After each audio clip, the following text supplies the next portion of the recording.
Hello and welcome, everybody out there in YouTube, Twitch, and D&D land. I hope you're all having a fantastic day today. Before we jump into the action, don't forget to like, comment, subscribe. All of those things help us out tremendously. If you're interested in supporting our community a little bit further, consider becoming a member here in our YouTube channel. Memberships start at just $2 a month, and you gain access to some really cool emotes. In addition to all of that, if you are interested in joining any of our campaigns, like this one, we do have open slots available. Be sure to reach out to me and let me know. We'd be more than happy to have you join in on the action and fun. Now, without further ado, long awaited, Flittish, give us that magnificent recap. Or half-ass it if you want, that's up to you. Oh, I'm already prepared. I suspected that the dice were going to choose me. You can half-ass it if you want. You know, it's fine. You don't have to show me up, but go on, as you will. So it is remembered, and so it shall be told, a tale passed from grove to glade, from riverbank to stone hearth. Gather, O seedlings, and lend ear to the leaves. In the wake of their trials, the wayfarers turned their eyes toward the path ahead. Damson, ever the whisperer of roads and riverbanks, brought forth maps and murmured lore of the lands they would cross, of bandit-haunted waters, of hidden eddies where monsters sleep and altars demand coin or blood. But not all dangers lay ahead. Some slept within their very circle. Ada, masked and mind-shadowed, revealed her grim handiwork. Arrows, barbed and blooded, forged with the cursed ichor once drawn from Flittish when disease gnawed at her soul. The disease, now dormant, lurked within the iron tips, a poison paired with promise. Grave was Flittish's voice, like storm in ancient vows. The blight that unmade me is no tool, she said. Even if a curse lies within reach, it is not yet a gift. Even if a cure lies within reach, it is not yet a gift the land can drink from freely. Her worry was not of battle, but of wildfire. That the taint, once unleashed, would not be undone by good intent alone. Ada's tone was steel and wind. It is no weapon of conquest, she swore, but a shadow held in readiness for those who would bring plague upon the world anew. The Groveborn did not dismiss her entirely, but a silence settled like moss between them, an accord made of caution, not comfort. Yet while the circle weighed danger and doctrine, a soft thing went missing. A cat. Vanished like dew at dawn. Varasha, druidkin, hunter of scents and keeper of calm, lifted nose to air. The thief bore the same stench as the one who had left knives wedged like warnings in their chateau door. And there, a note penned in venom. Akram, it read, would steal from them until nothing remained, and the cat was but the first. They found him at a den of dice and deceit, a tavern turned fortress veiled in smoke and treachery. With silence and steel, tooth, claw, and spell, they breached its walls. Mr. Amazing and Ada met iron and secrecy at the locked door. Damson's spells bloomed, and Sylph and Flittish moved like wind and shadow through the halls, dispatching the sentries that stood between them and justice. Sylph's hands spilled spirits across bar and floor, sowing confusion with the scent of drink and the promise of flame. Akram cornered, tried to set the building ablaze and flee, but the circle closed.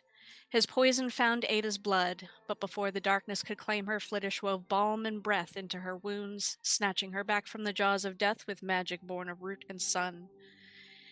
Akram fell, his threat ended. The fire did not. Flames fed greedily on the ale-soaked walls, and behind them explosions bloomed as Sylph's mischief met the rising blaze. And so they fled, cat in arms, their foe undone, their bond forged anew in battle and burning wood. And so the fire speaks, and the stone remembers.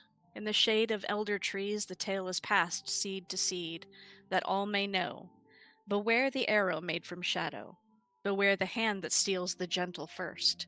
And honor always the healer who dares to bind the wound, even if it bleeds again. So, thank you. Everyone, you escaped from the burning building all the way back home. Once you make it into the Ethercrest Estates, you see the cat leaps out of your arms, Damson, and charges over at Stefan, who smiles a mile wide. Oh, thanks. Oh, this little fella's going to be so useful. I hope it wasn't too much of a inconvenience to go get them. As you see No. the black smoke blooming in the background. Not at all. Piece of cake. Deception check, Damson, with advantage. Flittish help you.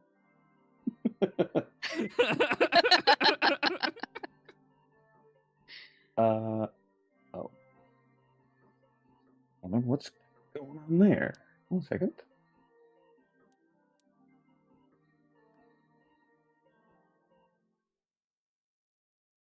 Hold. My proficiencies are missing. Don't you fucking do this to me. Roll 20. I remember which ones I was in now. Give me a second. Uno momento. Make sure you're not on old sheet. I'm not.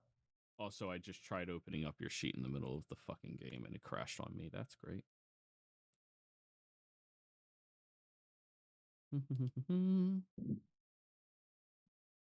You guys are not War of the Lance. No. This one. Yeah, I'm also missing the perception one. All right, there we go.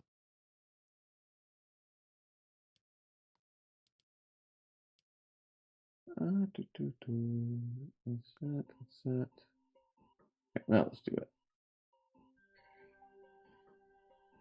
Deception.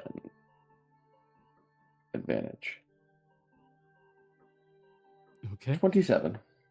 Oh, I knew this one wouldn't give you too much of a hassle. So is like, how's Squeaky doing?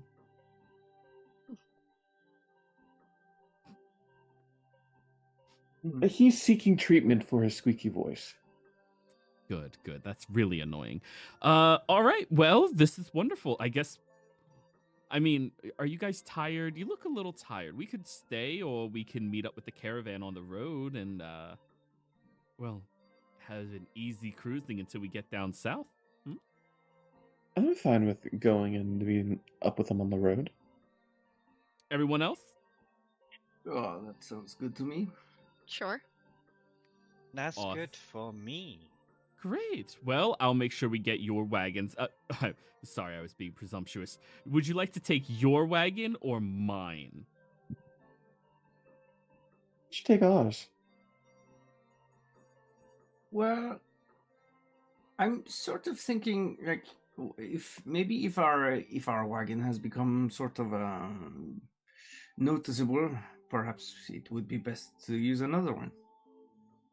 Yes, that's a fair. good point. Well, all right. I guess we're going to be taking mine. I should warn you, it's nowhere near as luxurious, but don't worry, Damson, you can sit in the back while I man it. Okie dokie. He goes ahead and begins setting up his wagon, getting everybody's horses attached to it, leaving your donkeys here, unless you want to bring them with you, Flittish. She's BRB. I think leaving them here might be the best choice so they can be comfort. Okay. And not food. Yes, and not food. Awesome. All right, then. So, let us be off. You guys get into the wagon, and he starts leading it away.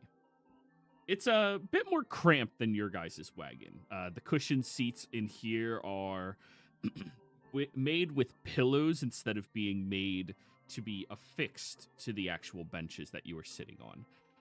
However, just pulling behind you all with a simple cart for any other additional supplies, it would appear that his supplies are taking up the majority of the space. But you travel, heading eastward and out of town.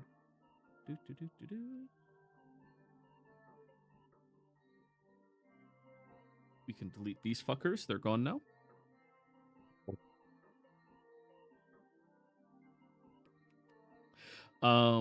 So you all begin heading, following the road until you see up ahead that there is a very large caravan. Oh, Flittish, do you want to bring the donkeys or leave them here where they won't be treated as food? Leave them here Very with good. the caveat that they are well taken care of. Dolby will take care of the donkeys.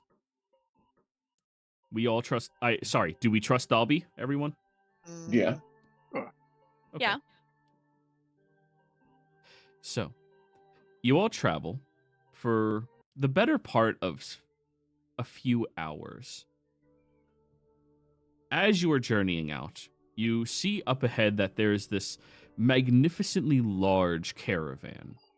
It has about 12 different wagons, a handful of carts, many people on the sides of it, and as you are pulling up from behind, you see that a couple of retired soldiers seem to go backwards, and when they look over and they see...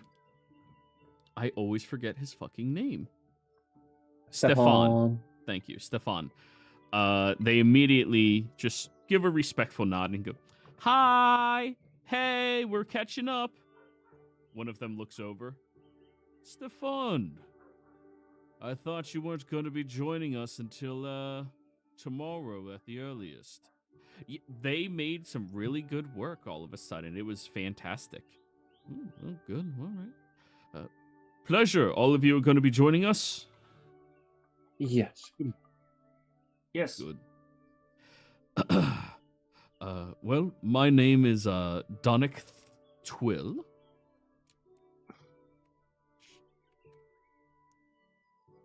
I'm just a traveling man hanging out with this group of individuals hoping to see some better adventures. Not for nothing, but Ket's been a little boring as of late. I'm sure you all would agree. Yes.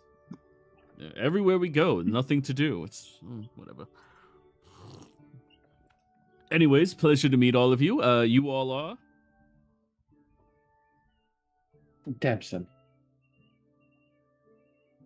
Damson. Mm. Flittish. You could just call me Jenny. Jenny? You mean Jenny with the hair? Or Jenny from the block? Yeah, just Jenny. Just Jenny. Got it. Jenny the Just, if you will. The justful Jenny. Understood. Still gives you the right side eye. Just so you're all aware. Ada looks now more like a commoner, like a servant girl of some kind. She's dyed her hair black and covered up her freckles with some makeup, so she looks kind of like a bit like a goth almost. But yeah. All right. And then he looks over at you, Mr. Amazing. Yes, I'm Mr. Amazing. Wait, the Mr. Amazing? The Mr. Amazing. You are so lucky. I have to say I am. I think I opened for one of your acts over in Falwar. Oh, you interesting. Well, I'm sorry. Donick, was it? Donick Twill? Donick Twill, yes. Donick Twill, yes. You might remember me a little better, and he reaches to his side and pulls out a flute and plays a very sorrowful tune on the flute. Super depressing. Ah, that music I remember quite well. Yeah, I got booed off stage. But watching you was otherworldly. That was amazing. I would love some tips as we're traveling, if you will. Certainly. Awesome. And you see like a small reflection go over his face, like something reflected off of it, and he holds up his flute directly. Thalia, no. Sorry, our scout. She's very cautious. You all It's good. Go on. It's good to have a cautious scout. It will help protect us, I'm sure. If any goblins or anything are out there. Of course. And you see as there's this wood elf woman who begins trotting up to the caravan, barefoot, walking through here, wearing mostly like green aesthetic and attire, as she looks over at all of you and, oh, you're with Stefan. Sorry. I almost shot you. Hi. Thorn. Use your real name. Thalia. It's a pleasure, Thorn. Thank you for not shooting us, and it's nice to know that we are going to be well protected on this journey. She nods and looks inside the caravan where she makes eye contact with Flittish. Flittish looks back at her. In Druidic, she goes, "Are you?" Are you? I am. Me too. Awesome.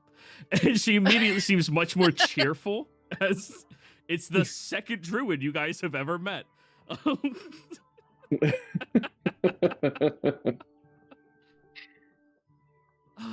All right. I managed to set a handful of different traps out there. We should be able to have enough to eat for tonight, but we're gonna have to make rest within 4 hours or so. Can you tell the others? Yes, of course, Thalia. I'll go tell the others for you. I mean, you're welcome to come with us and come speak to Tamsin. Okay. Well, take care. You know where we'll be. And he waves as she just, like, trots away through the woods.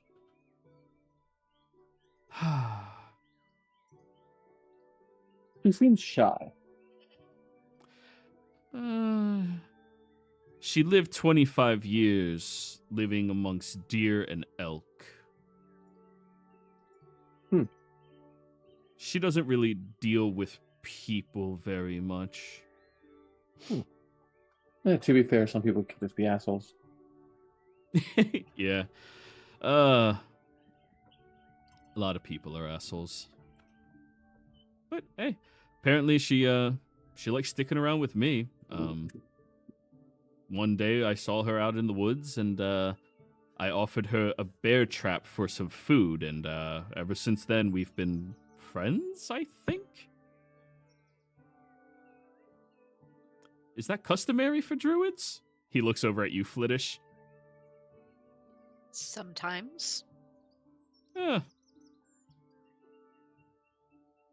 You're very strange folk, you know that? Seems normal to me.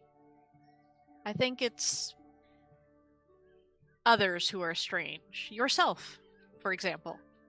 Why am I strange? Oh, the flute. Listen, every bard in the world knows how to play the lute or the lyre, right? Every single one. I wanted to be a little bit different. I wanted to speak to the soul through a symphonic music. Well, you are different. You do that very well. I'll take that as a compliment. Wonderful choice. It fits you. Thank you.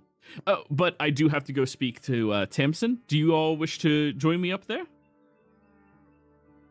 To Tamsin? The caravan leader, yes. I'm sure you'd want to meet her. Yes, absolutely. Sure.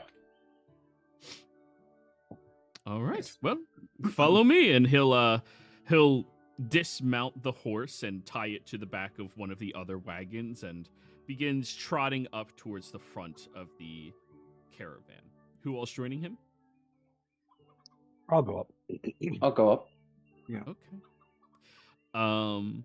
As you all travel up there, you see this soldier who is positioned in front of the entire caravan, scanning and surveying the landscape the entire time that they are traversing. The horse that they are on is a bit aged, but still very strong and powerful. Clearly a war horse in its creation. When you look at her, she's wearing not a full adornment of full plate armor or anything like that, but a breastplate for the comforts of riding across the road. And her very distinct brown-looking hair has a couple of streaks of gray already forming into it as she turns and looks at all of you, and you see this set of scars across her cheeks as she looks and analyzes each of you very quickly and proceeds to stop her horse over on the side to allow you all to catch up to her much more quickly. Woman's early 50s, bit older than that. You all must be Stefan's friends. Yes, of course. Yes. Yes. The caravan is offering to allow you to travel with us from here all the way down to Thornwood, based off of a contractual obligation. The journey itself is going to be 10 gold per head. We will offer you protection, we will offer you safeguard numbers and experience, as well as food and water along the journey.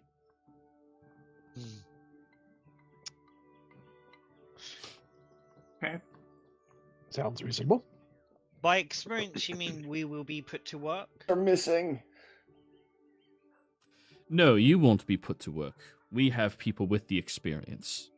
We'll No, handle no, no, Joey, my spells are missing.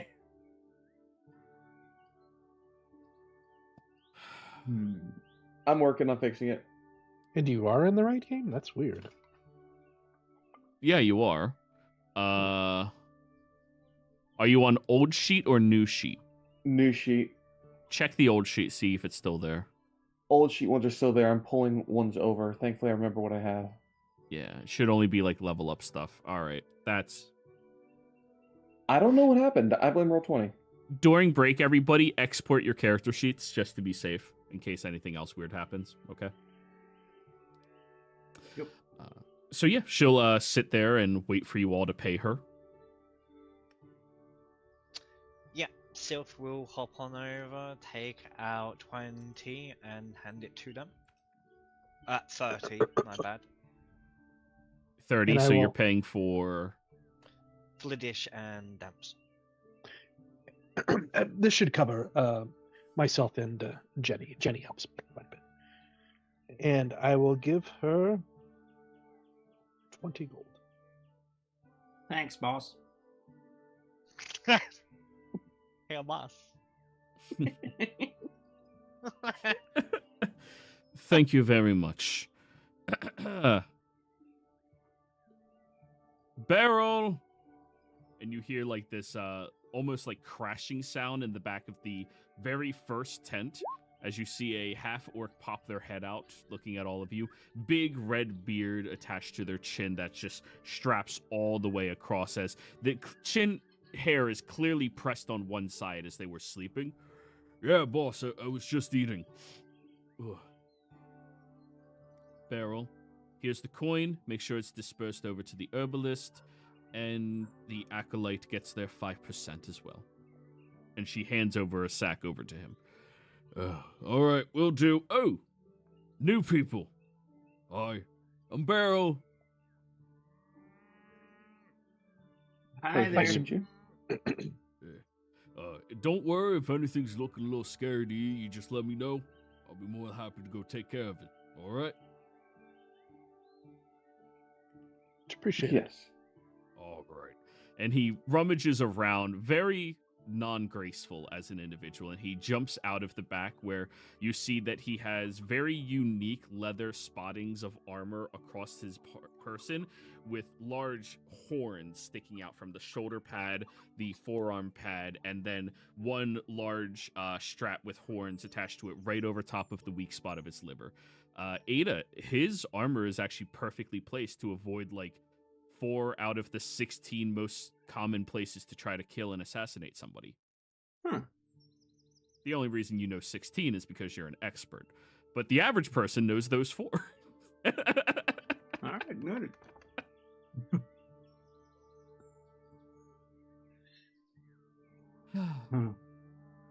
But as you all watch him head out. You see this very old-looking woman pop out from the back of the tent, just completely covered in like dirt and grime as she takes a little bit of the coin, looks over and smiles at you, and then heads further back to a different woman who's on the caravan.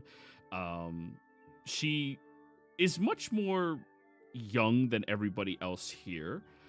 She's wearing these distinct yellow-looking robes that have like white trimmings around the edges of it as she takes her small amount of money and looks over towards all of you. And when she looks at you, Mr. Amazing, she immediately dives back inside of the tent. Don't worry about them. That's Ysoldi, our traveling herbalist, and Kieran, a contracted scholar. The one in yellow robes? What was their name? Kieran. Kieran. Oh, sorry, wrong voice. Kieran Velor. They seemed vaguely familiar to me. Maybe I saw them at one of my shows or something.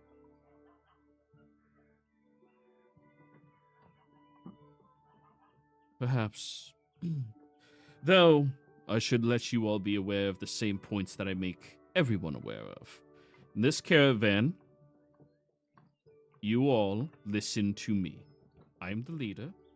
I have 40 years of experience traveling these roads all the way over as far east as... Holy shit, I forgot what the east places are. The Kingdom of Ferionde. Everyone here is under my protection. I don't care what problems people had in the past. You do not have a problem with anybody on my caravan. Is that clear? Of course. Yeah. Sure. Good. Now, if somebody causes an issue for you, you let myself or Beryl know directly, and we will handle it. You do not solve your own problems while you travel with us.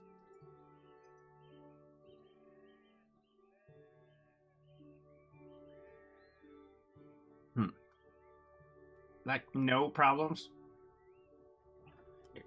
Confrontational problems. Oh, right.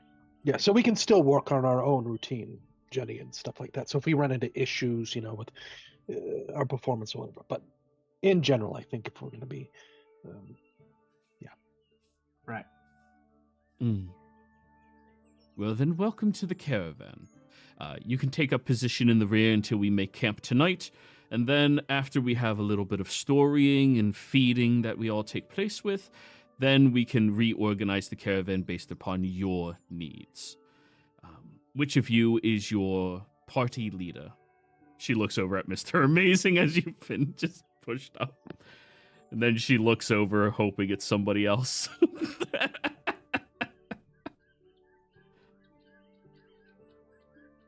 Well, he's the boss of me. I speak for Jenny and I, but and I will glance over at Flittish, Sylph, and Damson. Who am I organizing the marching order of the caravan with?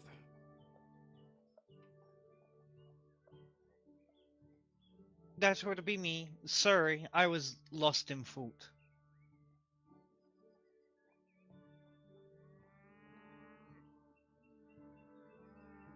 Very good.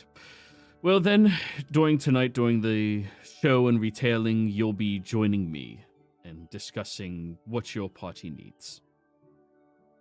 Understood. Good. Now, go back to your current station. We have 3 more hours of marching. Dusk is when we'll be settling down.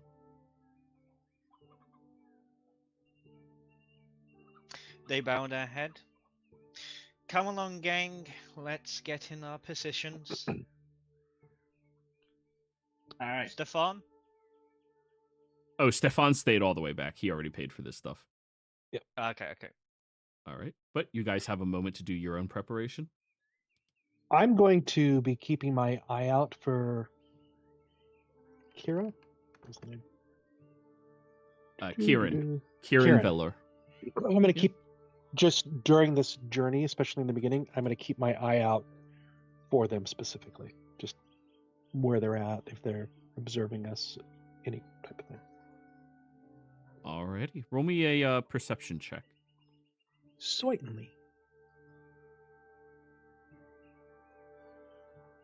Skills.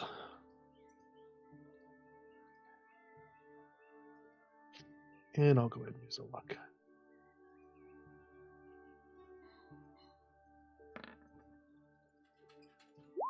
$13. Okay. You don't notice her observing you. In fact, you don't notice her leave the tent whatsoever. Right. So, evening rolls around. The caravan pulls off to the side of the road, and you watch as the one leader, Tamsin, and Beryl instruct everybody on where to park their wagons to create a circle to better fortify the group itself. Very experienced group of individuals that are taking care of this. And when you get out, you hear the flute already playing that very sad melody as the fires are beginning to roar, and you see Thorn, or Thalia, depending on how you want to refer to her, currently dragging in a couple of deer carcasses, elk carcasses, that are already completely skinned, completely bled, organs already taken out, but she is carrying a sack behind her that suggests the organs are all in that. So, as they begin spreading out on the caravan, you see the older woman is helped out of the back of her tent by Beryl, who's sitting there incredibly patient, just like holding her hand as she's walking out and helping her over towards a seat as well. He seems to be paying an exceptional amount of care for this woman, as she looks over towards all of you with a very, very determined look on her face, but nods respectfully towards you all. And then you all see Tamsin, after the caravan is getting settled, go over to Kieran's wagon and begin shouting, "Hey, you need to come out here. Everybody meets when we bring someone new. No strangers. That's what you signed up for. Come on."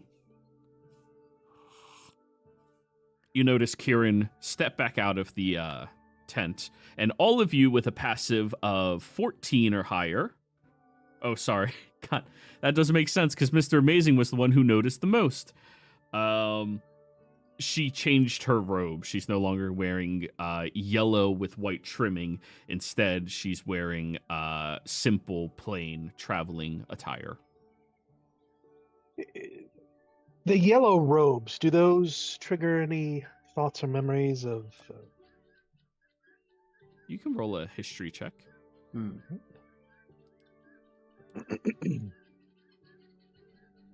Skills. I want to take a closer look at the old woman. Does she look like... Is she wearing a signet ring or something?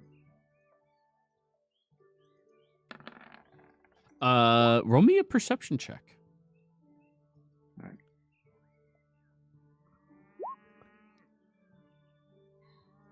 No signet ring, but there is a wedding band of simple construction and creation. Her hands are more worn and leathery than the rest of her, despite her age. Very calloused and strong hands as well. Somebody who's clearly been working her entire life. Her face looks sun-bleached as well. Not like she's typically that tan in complexion, but because of her experience out in the sun, she has become like this. But no signs of nobility or anything like that. Just an exceptional respect coming from Beryl towards her.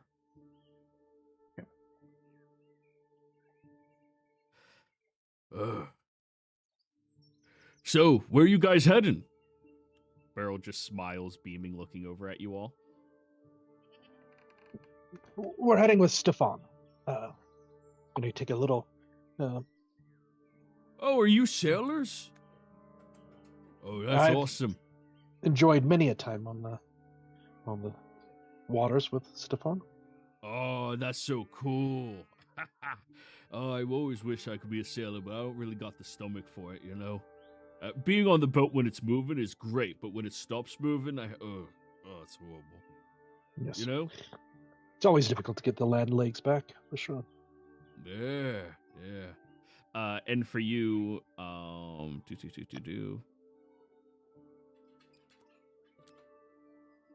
Whisper, Mr.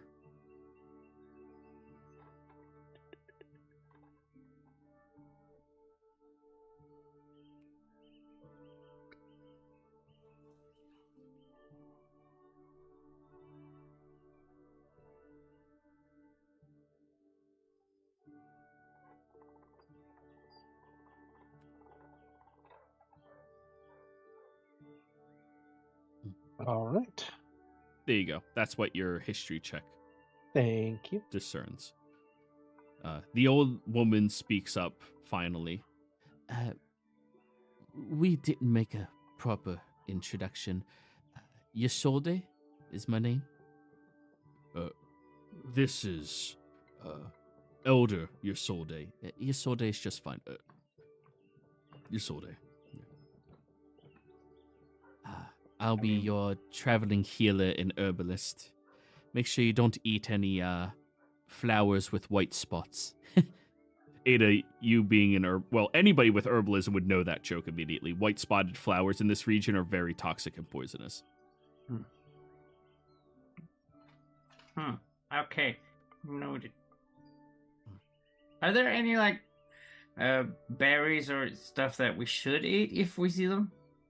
Ask me first, then I'll be more than happy to let you know. Alright. Or lessen you if you need. Sure. Ysolde is an amazing herbalist. She's known every type of flower that I've ever looked at. Amazing.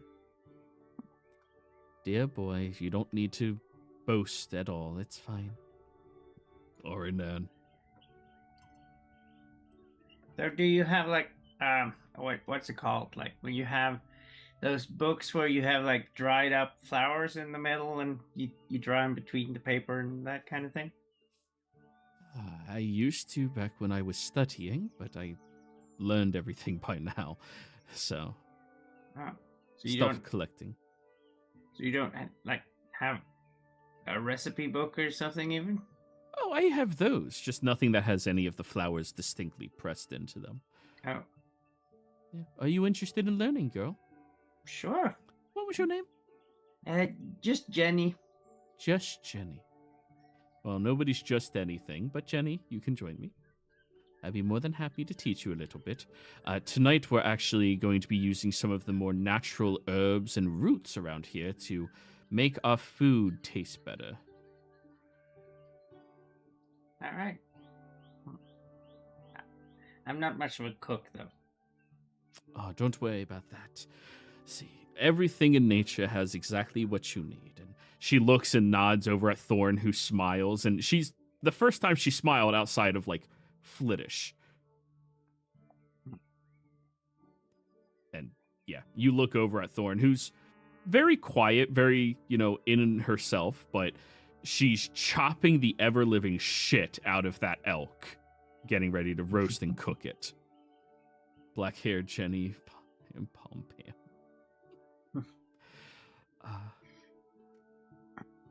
And the entire time that Ysolde is talking to you, going over, like, this is ginger root. It's very, very... It's not that good to bite and eat, but it's good to cook with. It adds a lot of flavor, but you have to seal it in with something. It's also very medicinal in nature. If you get this and you infuse it into water and give it to somebody, it can help simple aches of the stomach, including, any type of stomach pains that you might be experiencing. Very calming to it. You should try it. Thanks. The entire time, Beryl is just sitting there smiling, listening, very happy. Yep. I'm just gonna pretend to be, like, completely ignorant of all those things and just... But try and pick up on if there's actually something I haven't heard. Okay, Or, yeah, no, yeah. But Try to learn something from her as you travel.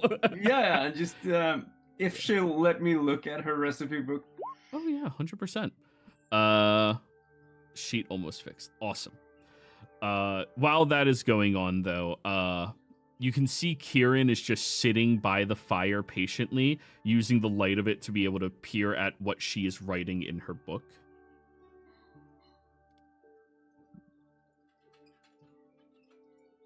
I will approach Kieran. I don't really think we've had the pleasure of meeting. You're Mr. Amazing. Oh, forgive me, we have met. A resident in Polvar, though of a temporary status. And you have had dealings and works with 3 different mage orders. I see you've done your studies.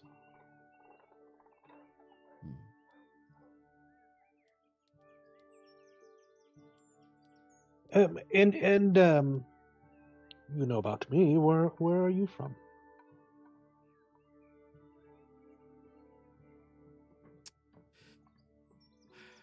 She sighs and looks back over at Tamsin, who just like raises her eyebrow.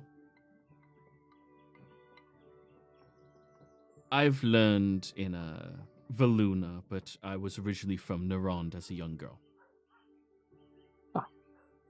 Well, it's a pleasure to meet you. I hope this journey is successful for all of us and that we all have a good time and very enjoyable. Perhaps I might even do a show later. She watches you very suspiciously. I will pull out a deck of cards. Here. Go ahead she gets very defensive as you reach for anything. Just Yep. I'll pull out my cards. Yeah, please choose a card. I'll hold out the deck. I'm not interested in parlor tricks, thank you. I understand. Just then tell me when to stop, and I'll start flipping through the deck slowly. Stop, she says immediately as your first finger goes over the first card. I stop and I pull it up, and it's an ace. Using my cartomancy prestidigitation, where I don't have to blah blah blah. So it's an ace, but in the center is the holy symbol of Delib. Okay. Good choice. Well, maybe we can meet later on, and I'll put the cards back in my pocket. Go join. Oh, go ahead. She watches you suspiciously as you leave. Just very suspicious. Nice. And I'll go join Damson and Flittish over. I'll go over to where Flittish is, whatever she's doing. Okay. Flittish, what are you doing? Just kind of hanging out at the edge of the crowd, like be back away from people, just kind of keeping an eye on things, but also the surrounding areas as well. Okay. As you've positioned yourself there, before Mr. Amazing approaches, Tamsin walks over to you. And yes, I realize the similarities in their names. Yeah. I love it. Yeah. Yeah. Yeah, Tamsin is just like the tamed damson. That's all. Huh. If only. She walks over to you, Flittish, watching everybody else engage, and she looks at you. You're not much of a people person either, are you? Not particularly, no. Large crowds leave me feeling, I don't know, like itchy, I guess, is the best way I can explain it. She nods and looks over at Varasha and begins like going through the motions of how to better attract a dog to be receptible of being pet. Wonderful breed you have here. Full-blooded wolf. Yes. Not from this territory. No. She's a companion, not a pet. I apologize if I gave that insinuation. Incredibly well-mannered as well. I assume she's not going to attack anybody in their sleep so long as she stays fed? She knows that we will hunt, but she knows that anyone in the camp is not food. Well, Thorn is an exceptional survivalist and scout. I'm not sure if you've met her yet. However, Yeah, we met briefly, yes. good. If what's their name? They gesture at Varasha again. Varasha. If Varasha is looking to stretch their legs and go out on a hunt or anything, you can always ask them to accompany Thorn, or if you would like to accompany, you are welcome to do that as well. She too does not get along with people very well, but is very fond and good with animals. Excellent. We may make use of that offer. Very good. She'll just walk away as now Mr. Amazing approaches over to you. Flittish, do you mind if I join you for a bit? Some company? Just some quietness all. away from everyone? Fantastic. And as I go up and I'll sit next to Flittish and I just do a little prestidigitation to make it smell like where she's from. And we've been working on this every night and stuff like that, just to give a nice, comforting odor around us. That's lovely. Thank you. Yes. You know, even though I like to perform and be in front of people, sometimes it's just nice to be away and quiet. That's my favorite way to be, I'll be honest. If you need anything, as always on this trip, just feel free for me to ask. And if you don't mind, I'll just sit here for a bit. If you want to talk, we can, or we can just enjoy the silence. Thank you. And I'll just sit next to her and just peacefully enjoy.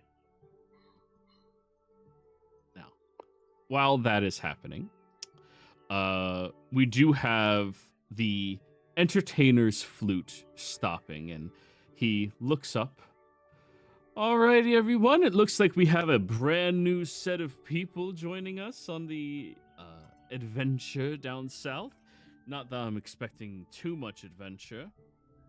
Pray not, Tamsin yells out, and immediately a few of them begin snickering. Pray do, but whatever business you have. So shall we introduce ourselves a bit more formally and get everyone to know each other? Sure. I am Donick Twill, traveling entertainer looking to inspire and become inspired with the musings and sounds of every culture of this realm. I've already passed through 6 different territories in my very short few years that I've been traveling. Looking forward to meeting more and more people to learn their tales and their songs to share and spread across the world. My favorite food, crumb cake. And my favorite color is blue.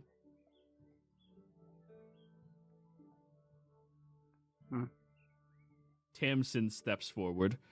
Right, well, this is a newer thing that we started doing, but it has led to fewer altercations while traveling. Thompson Droveth. I am a retired soldier who traveled up and down these roads for the better part of 40 years. Now I just want to relax as I travel and help safeguard people who want to do more simple, mundane things than magnificent gestures. Coin makes me happy. My favorite food is lamb chops. My favorite color is purple.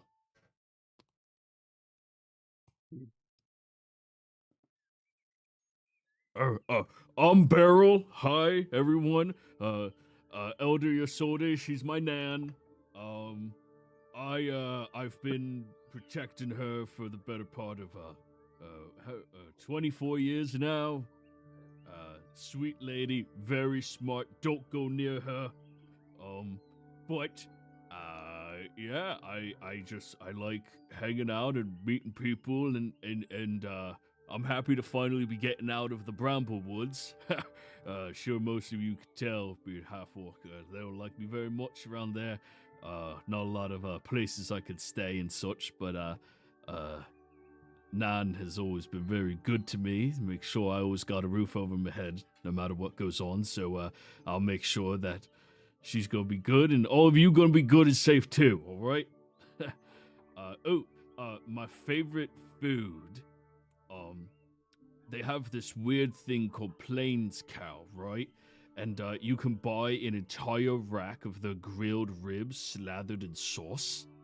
Oh my goodness. Oh, it's so good. That or liver. I like liver a lot. Favorite color is green.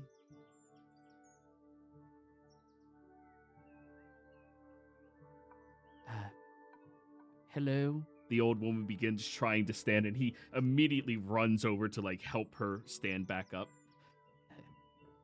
My name is Yasode.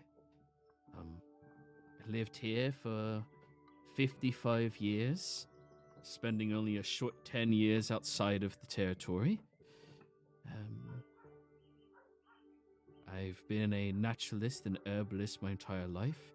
Originally scholar to a few different churches, but none of them really sat right with me after dealing with them. And well, my grandson ended up adventuring as well. Fell in love with an orcish woman, but sadly, they could not make it back to the territory safe and sound. Where I spent the last 20, 30 years raising this bright, beautiful young boy here. You see Beryl just beams with pride. And my favorite food would have to be plum cakes. Very good for your digestive tract. I'd recommend it if any of you are a little blocked up or getting older in age. And my favorite color will always be green.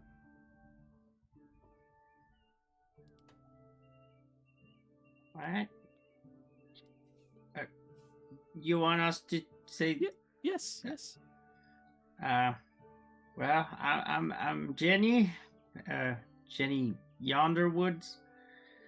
I'm just kind of like an assistant for Mr. Amazing here.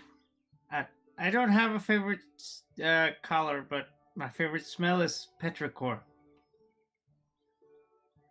And I like sausages. Petrichor. When you say that, immediately you catch the attention of Yasode. That's what they call like the smell of rain, right? Like after.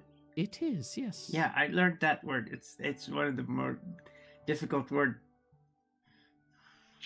Oh, should we add our favorite smells in? Donick immediately moves up. Oh, fish cakes. Oh.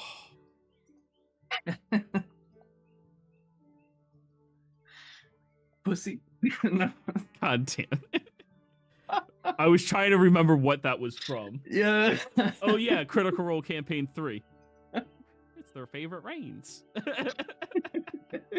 After he chimes up with that, Tamsin will nod, go, I respect this one.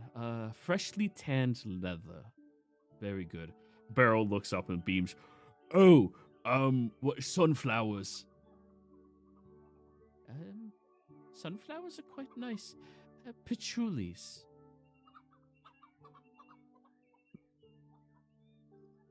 Then everybody looks. Who wants to go next?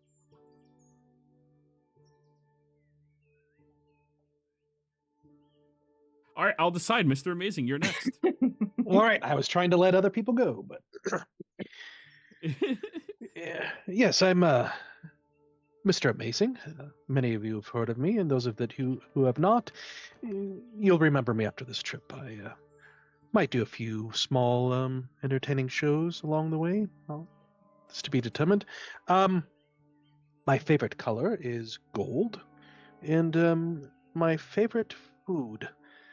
Oh, there's so many foods that I do enjoy, but I do miss fish. It's been a while since I've had some good seafood and fish from the big lakes. And if we're talking of smells, I also like the smell of rain, and I'll have the smell of rain kind of come in the air. When we get to Thornwood, if you want, I know this really good place that makes amazing fish cakes. That would be fantastic. Right, we'll have some good fish cakes. Everyone, we'll eat fish cakes when we get there. Sure. Awesome. Hey, Isalti, do you think you can like make fish cakes that smell like rain? No, I don't think I would want to try that. I wonder what that would taste like. No. Rain? Now I know what rain tastes like, but like the smell of rain, what that tastes like? Well, 90% of taste is associated with scent and fragrance. Oh, but then why don't raindrops taste like petrichor? Well, they somewhat do. Huh. You shouldn't be drinking rain. That's very unhealthy and it can kill you. Oh, drink as much rain as you want. It's fine for you. Oh no!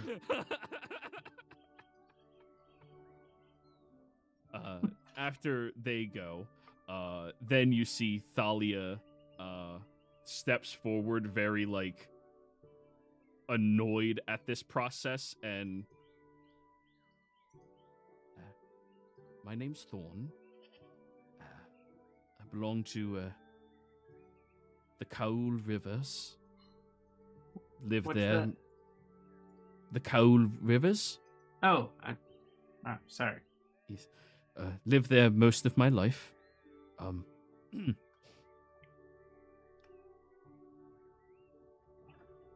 I like blackberries. They're good. My favorite color is twilight. The look of the sky when it is cressing from one phase of nighttime into day, or daytime into night. It's a beautiful, gorgeous sight. Smells? I don't... not me. And she then goes back to treating the meat. Twilight is very fascinating to watch. It's not always the same color, though. That's what's great about it. Tamsin will look over at you, Sylph. As their leader, would you like to continue?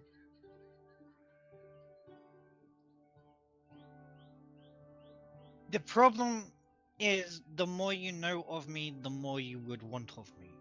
The less you know, the better everyone shall be. We wish to know whom we are traveling with, and this has been a good system for us. Just simple things.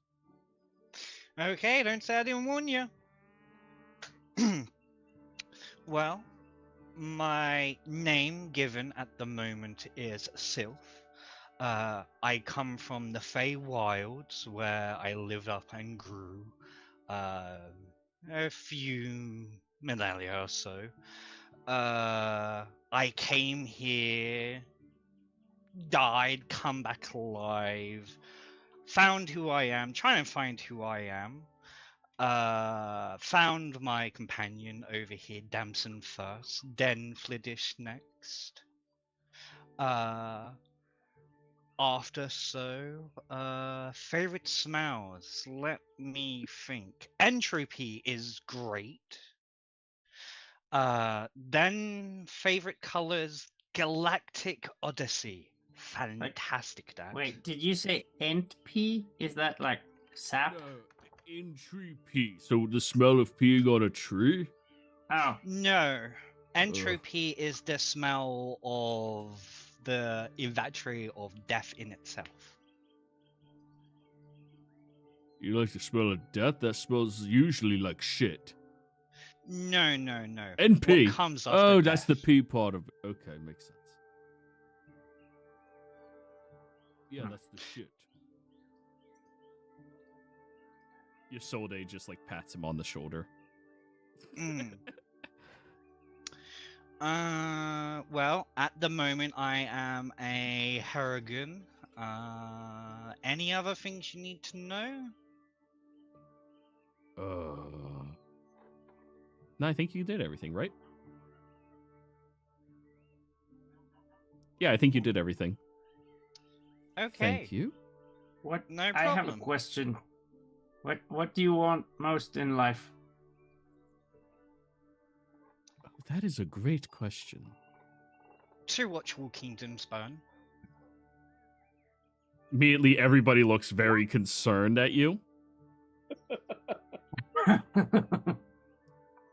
I And call in- Hey, Jenny, I think you shouldn't be asking me questions because you know how my problem goes. Well, I mean, I'm just curious, you know. Yes, but curiosity might let the cat out of the bag. All right. Donick begins laughing hilarious, like just bending over, cackling at all of this. You are such a delight. Oh, I will love to write stories on you. Oh, you're so funny. You wouldn't be the first. Damson, are you good now, Damson? Yes, I should be good. I had to use a character match to get everything back. Trying to give you enough time to get back in the game. Yeah. Yeah. Damson. Well, I am Damson. I come from the Sea of Dust. And, well, I've been traveling with my companion Sylphia for, well, as long as I can remember. And then, of course, meeting up with the rest of my group. And we've just been traveling around, trying to better understand ourselves. Favorite color? Well, Damson, obviously. It's a very pretty color. Favorite food? Damson nods. Mm-mm. Her favorite is purple. That's a tough one, honestly. I'm going to say I haven't found it yet. But for smell, fresh coffee. Can I change my answer to smell? Of course you can. The next new people we meet, though. All right.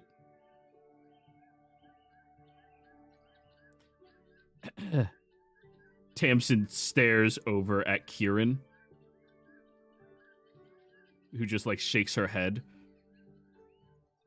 Kieran, we contracted you to keep everyone safe. Come on. Hello, I'm Kieran Valor. I'm a bookworm. I've read over 1,000 books in my time. I belong to the robes of the golden scrying. Delab. Been worshipper of them for the better part of a decade now. My favorite food is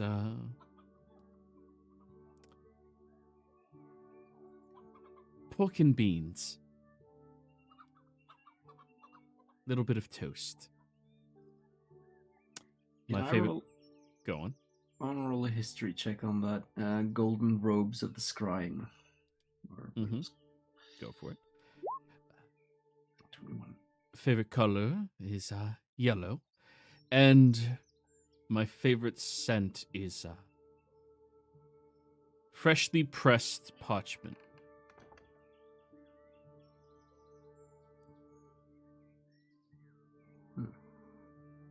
That is a good scent. So Deleb, the god of reason, study, and intellect. That specific chapter is based out of Veluna, where they study the after effects of major cataclysms much more closely. In fact, they're very seldomly seen outside of the Tri-Territory area where Veluna is based out of. Let me bring you over there.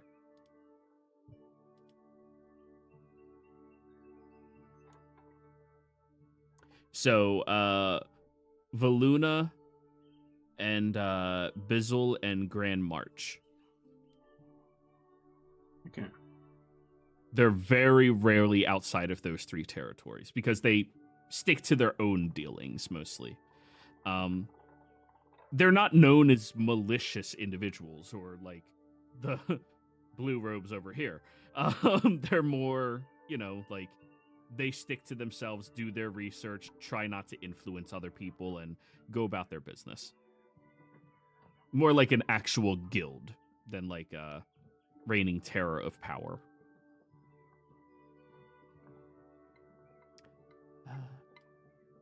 Yes, that's me. And then last off, Flittish.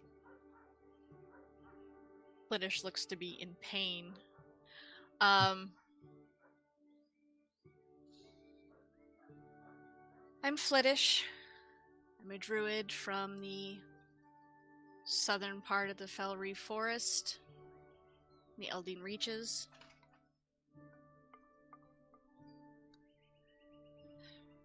My favorite food is meat. My favorite color would be the greens of the deep forest. My favorite smell is pine.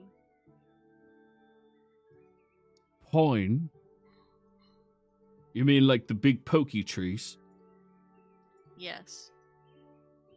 Oh, I like those ones. They're harder to hug. Nobody else laughs at his joke. Alright, well, you all aren't fun anyways. Well, yeah, that's everyone. Tamsin, that's everyone? Yes, that's everyone. Thank you all very much for sharing. Now that we know a bit more about one another, I think it'll be easier for us to travel with one another as well. I think we're going to be traveling together for 4 weeks, so let's try to be friends. Be friendly. Hey, what was your name again? Bookworm, sorry. Kieran Velor. All right. Are you like one of those mages, wizards? I'm an acolyte. Right. What does that do? I study very greatly, and I pursue knowledge. Of what? Whatever intrigues me at the time. Currently, the circumstance of power and its influence over the territorial realm. Really?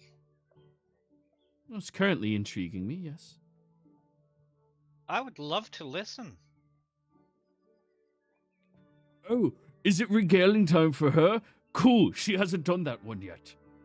I don't think it... Well, if people are interested, are more people interested in hearing from her? Sure. Yes. Yeah, Mr. Miss. Just...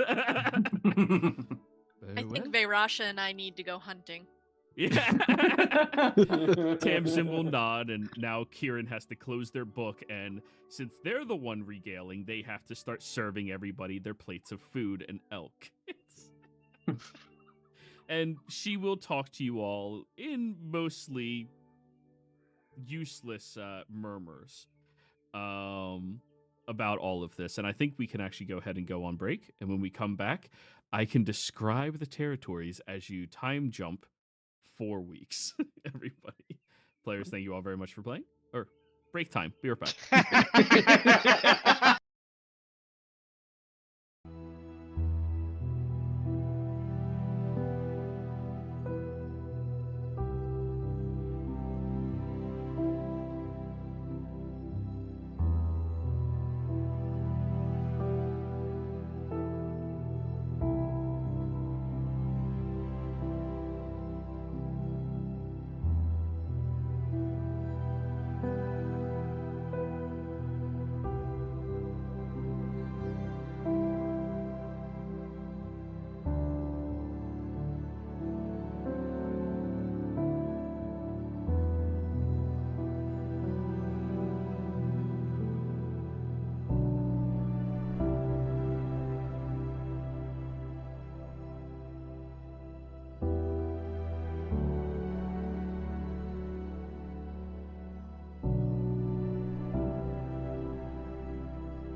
So, everyone, where last we left off, the party had just met the wonderful caravan that they are going to be traveling with for the better part of 4 weeks, heading all the way down to Thornwood.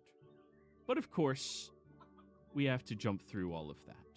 But allow me to describe this wonderful journey. As the dust of EXANDRIA fades behind you, the road unwinds like a ribbon of gold, threading through hills striped with olive groves and wild lavender. The early summer sun casts long shadows across the dappled road, and the laughter of river birds cuts softly through the morning mist. You pass caravans rolling slowly along with painted wagons, the faint music of lutes and fiddles drifting in the air as traveling families make their way to trade fairs or family shrines. Shepherds wave as their flocks cross narrow stone bridges, and the smell of spiced mutton from roadside cook fires beckons from small way stations. Then, I'll actually use you, Sylph, as the marker. Boop, right there. Nestled in a wide bend of the Yaddle-fed stream, Nasir is a city of woodworkers and ferrymen, known for its arched walkways and pale blue prayer flags fluttering between buildings. The party rests here for 2 days while your caravan exchanges goods and resupplies. The local children play barefoot in the river, and the elderly baker gives you honey flatbread for the road, blessed by Raoul. Here is the quiet of dusk. A local storyteller recalls the last time the river froze solid over 30 years ago, when a black-winged beast flew overhead and all the birds disappeared. Continuing your journey to Malbound. The road to Malbound twists through vineyards and fields of golden barley. You travel past shrines half sunken into the cliffs, where lanterns flicker and small statues of Pelor are tended by sun-marked monks. Malbound is a less of a city and more of a resting soul, built around a large healing spring sacred to the faithful. The air smells of juniper and mint. The inn here, the Copper Crescent, serves soup with cinnamon and lamb so tender it falls apart in your bowl. The party takes a slow evening in the public gardens, watching fireflies gather around the willow trees, enjoying the respite here for a night before continuing along. Further southeast, the path steepens into rockier terrain. You pass herds of mountain goats leaping impossible distances, and at night you hear the ululation of haunting owls. Minnow Checkle, carved partially into the cliffs, is a defensive town and checkpoint between nations. High above the road, ballista towers and guard posts watch the world like silent sentinels. While the caravan waits for custom clearance and military inspections, you stay in a stone-walled lodge, where you meet a group of halfling spice merchants en route to the west. They share plum wine and tales of haunted vineyards south of Veluna. Yeah, that word is so hard for me to pronounce with my impediment. Further downwards is Doris. You travel in Doris. Your travel in Doris marks the last breath of overland travel. Doris is larger and louder, a trade hub wrapped around the river dockyards. Street vendors offer figs, sharp cheese, and wine-soaked dates. The sounds of humming shipwrights and bustling sailors echo along the boardwalk. You board a flat-decked riverboat by the name of the Lily's Wake, crewed by grizzled humans and river elves from the Vesvi. Over the next several days, your journey becomes a slow, dreamy float southward.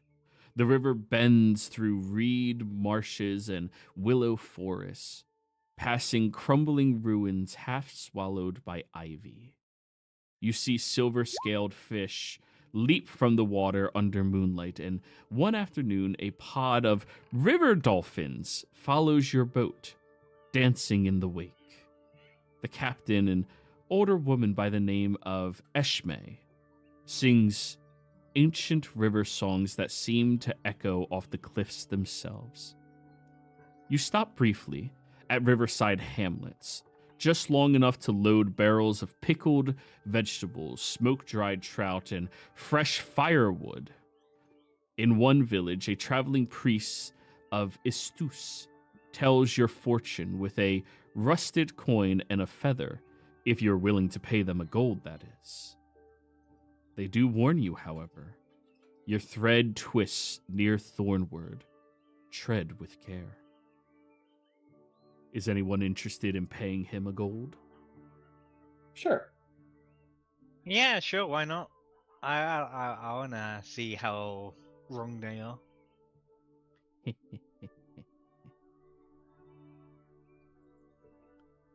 We'll start with you first, Damson. I need you to roll me a d20. Okay. Shoo-doo. 11.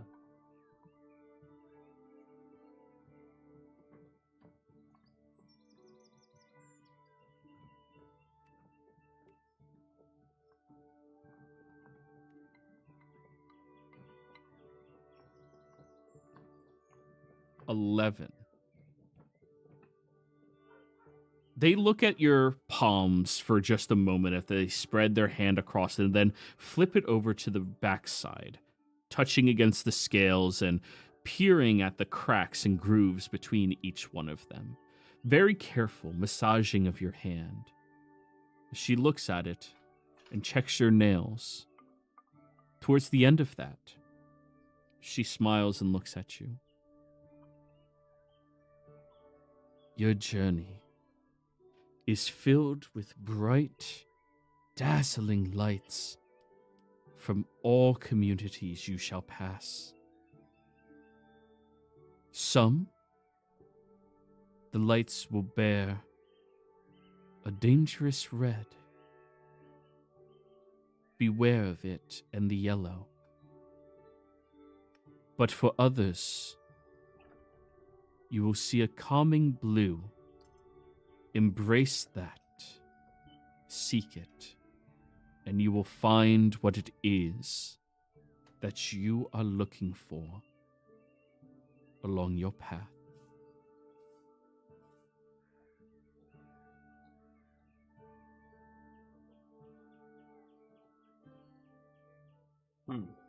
Thank you for the fortune.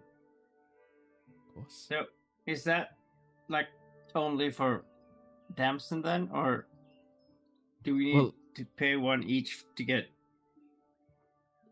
one? If you would like me to know your future, then you need to give that. What I divine is solely based off of you. Alright, fair enough. Sylph, you were next. Yeah. Roll that hand him the gold. D20. Okay.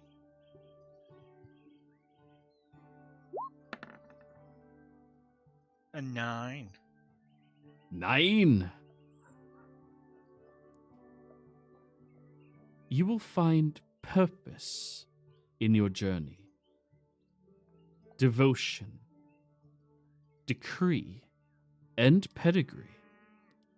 All of these are going to befall you, but not after a horrible loss that you will feel till the end of your days.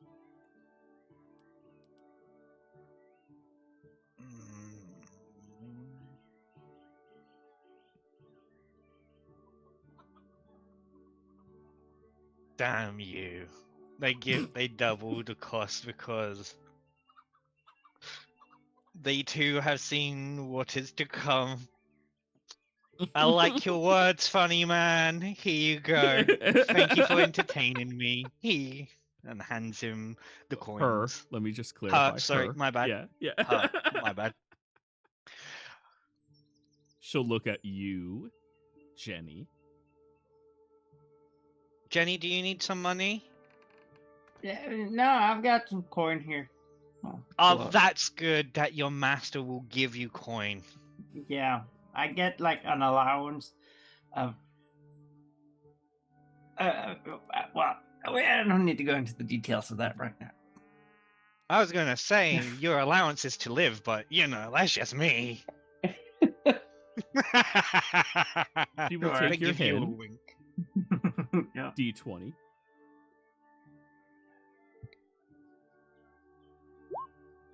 $12. Let's go. Let's go. I was fucking hoping for that one. Your They look family's- You're an orphan. They take your hand. You're a wizard, Harry. Start multiclassing rogue now. Just They take your hand, looking at your palms and running their hand across it before feeling something strange as a sensation. Because of your alchemical work in your years, your hand is exceptionally clear of all calluses. Acid will do that to you. She flips it to the back, much like she did for Damson, feeling between your knuckles and looking at your hand and the wrinkles of your fingers much more closely. As she is looking, she becomes very solemn. She will reach for your gold and hand it back to you. What? My money's not good enough? Some fortunes are better not known. Oh, ho, This is some bullshit. I'm gonna walk away. Another Unless she unsatisfied customer. Unless you would really insist that I tell you, I would recommend you don't know. I want to hear it. She'll take the gold back. I'll pay you 5 to only tell me and not her. She raises her eyebrow.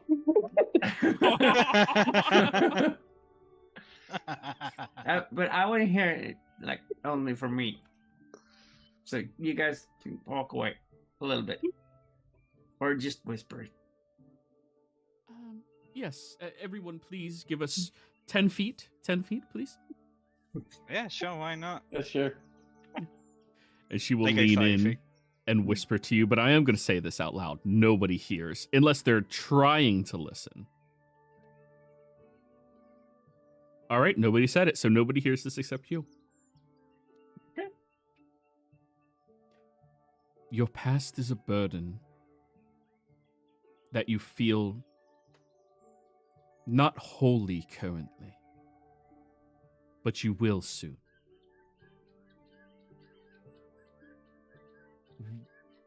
Whatever enslaves you,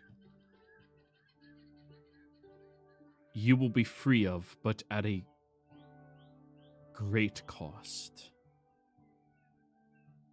One that will leave you hollow. Seek not vengeance in that moment, or you will be finding yourself alone from everyone and everything. No friends, no allies, and no family. Seek instead the embrace of the one that truly cares for you, and the loss will be bearable, and you will become free.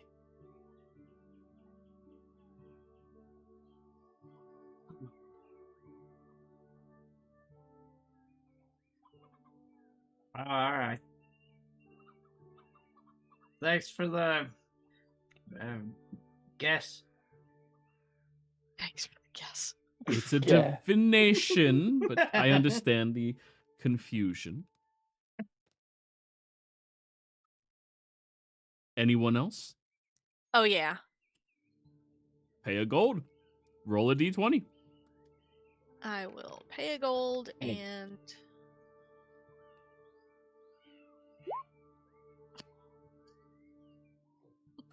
No. Her head explodes.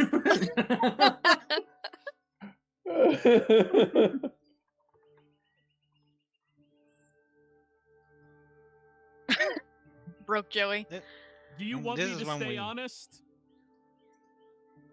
Do you want me to stay honest, Flittish? Yeah. Cool. Probably not, but alright, go ahead. There is a relief upon you. One that is warranted. Something new, something different, something changed. It was earned and well deserved.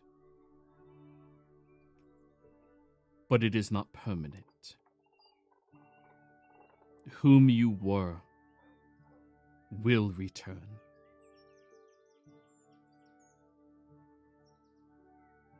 And you will find a hollow darkness in that. A terrifying pit. If you can escape that pit, more like you will be saved and made whole again.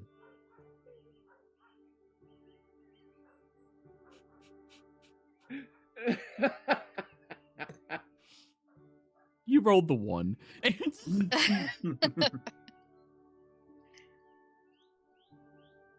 Alrighty. Yeah.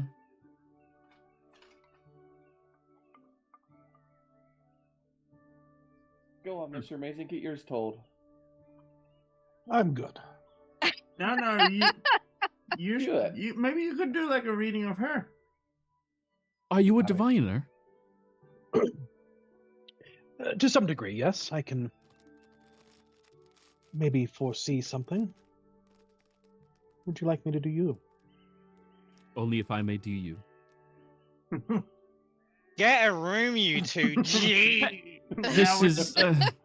I was about to say so. I say so. Come, Jenny. Let the divine couple intervene each other. Let's see what I can see. Anyways. My, what soft hands you. I see darkness. I'll let you give it a go, but again, in private.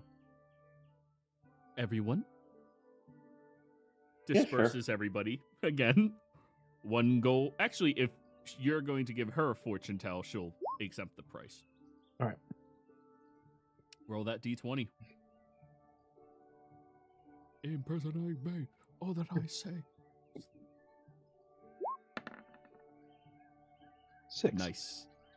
So close. Oh, I was hoping for a nat 20 on Yeah, me too. that. Two ends of it. Yeah.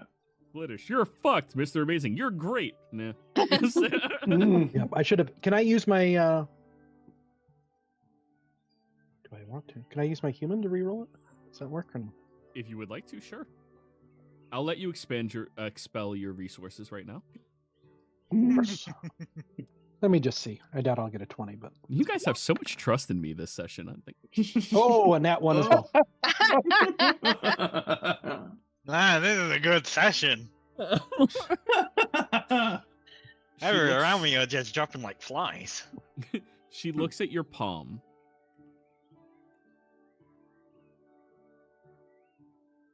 You will not be the catalyst of change that you expect yourself to be. Instead, you yourself will be changed, gruesomely, betrayed by that which you expect to be betrayed by. In forgiveness, you may find freedom of this. But in sought vengeance, you will damn yourself and everyone else.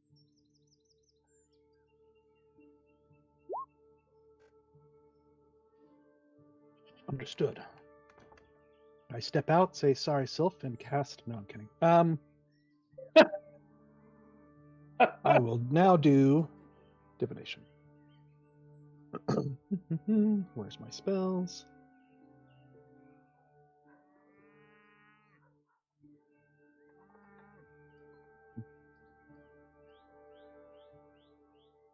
Roll in chat. Does it do the whole thing yet? Nope. Yeah, I just I'll see grab it from the. Well, we got 3 paragraphs, so maybe. Let me just double check it with what's in the description. You ask a single question concerning a specific goal, event, or activity to occur within 7 days. Oh.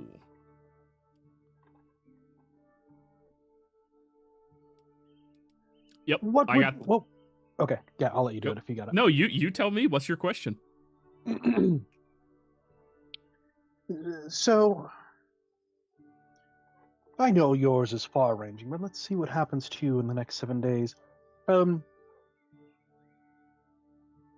Is there anything in particular you would like to know about in this next week?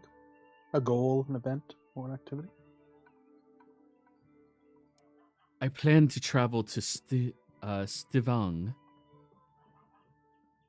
I'm hoping to find my sister is happy and prepared for her wedding that will happen the following day. I'll deal out the cards. Put that into the question. All right, so you form what question you want based off of what she told you. Okay. What is going to happen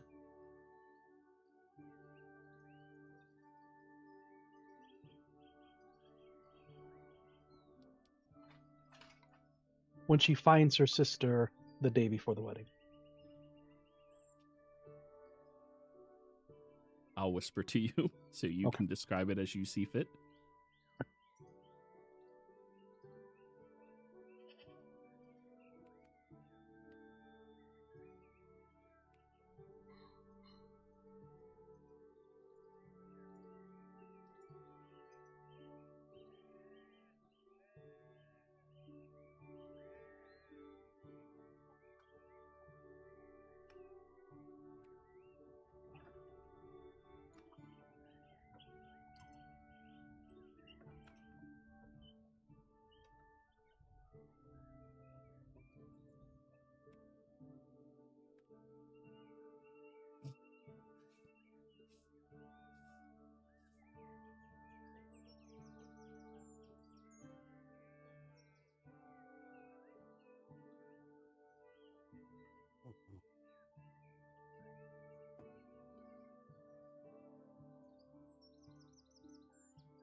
It's good you're traveling to see your sister. She's going to need you on this occasion, more than you realize. She tilts her head looking at you. Is there anything I should prepare for? Betrayal. That bitch. She will gather up her things and immediately leave.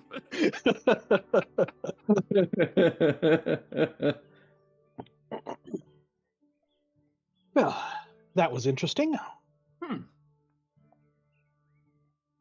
What is your fortune? Mine? Mm-hmm.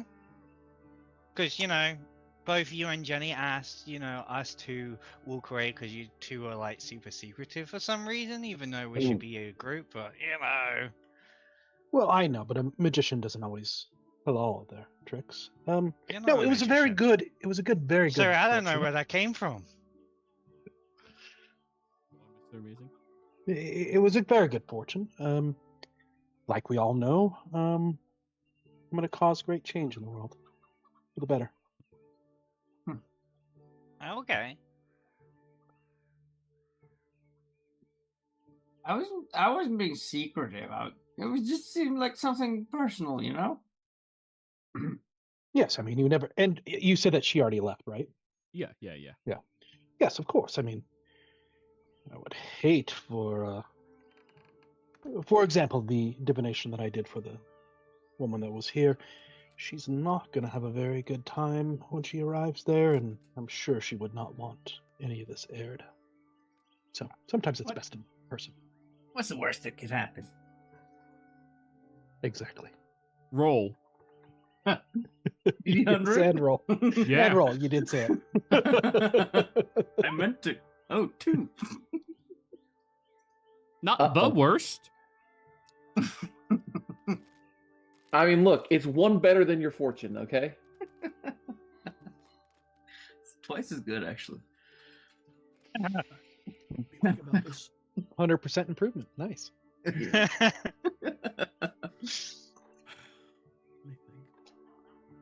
You guys can continue. I just have to contemplate this. Yeah. Well, it's okay. I believe what may come to pass, and it's going to be fun. So much fun, Jenny. So much fun. Probably. Not for you, of course. For me, absolutely. Oh, I somehow doubt that as well. Yeah.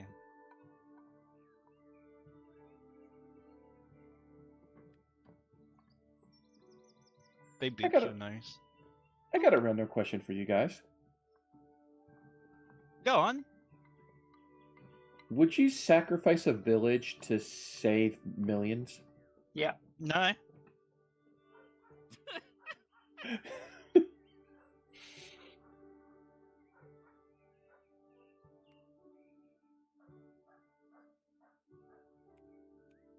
Well, millions of what? Yeah, no, Jenny. You said yes. You can't go back now. Millions of squirrels. And then you hear Flittish chime in. Yes. Is it a village of squirrels? Well, I didn't say a village of what or millions of what. I'm betting you filled your head automatically with humans, didn't you? Yeah. Sylph This understood is what why I'm a knight. All other options would need to be explored first. Well, Mr. Amazing, do you need any food? Damson food? Fliddish food? Jenny food? I'll take a little snack. Sure. Okay. I will hop on over and see what is being made. If nothing, I will get something made. Steamed trout. Or sorry, yeah. grilled trout out here. They're not steaming shit. That's horrible. Ooh. May I acquire 6 bowls, please? Oh, yes, of course. No problem. And they'll gather it up and hand it over to you. Thank you very much, my favorite half-orc, as they balance. Same accent. Good enough. I only have like 20 accents, guys. God. And half of them I can't do on stream. I'm joking. I'm joking. Well, I can do one for you Hey! if you want. How'd I fucking know? All right, 28 performance. Oh, yeah, you get all of them. You bring it back to your allies. And yeah, you have some very nice grilled trout. Eat up. I give one of the bowl to Varasha. There you go. I'm giving her pets, then going to the village and petting her. There you go. Eat up. She sniffs at it and then digs in. Go to Mr. Amazing and Jenny. Here you go, you two. Thank you. Would I you take like both salt and bowls. pepper? I take both bowls and hand one over to Jenny. This looks amazing. It should be really good. And I'm going to do my stagecraft prestidigitation and a hint of rain in the flavor. Ooh. Like rain. Huh. They're not gonna say anything. Not that good. This fish is quite lovely. Yes, I can really taste the texture, the flakiness, the juices. Mmm. How's yours, Jenny? Thanks. So it's a bit different. I wonder what did that. Wait, but here's the question: did it turn into catfish because it's Jenny's? Oh no. You nature check, Jenny. I did touch it. I You still did. have that ability. Yeah, that's catfish, not trout.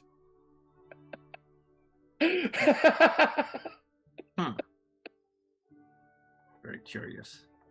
This catfish is a bit rainy.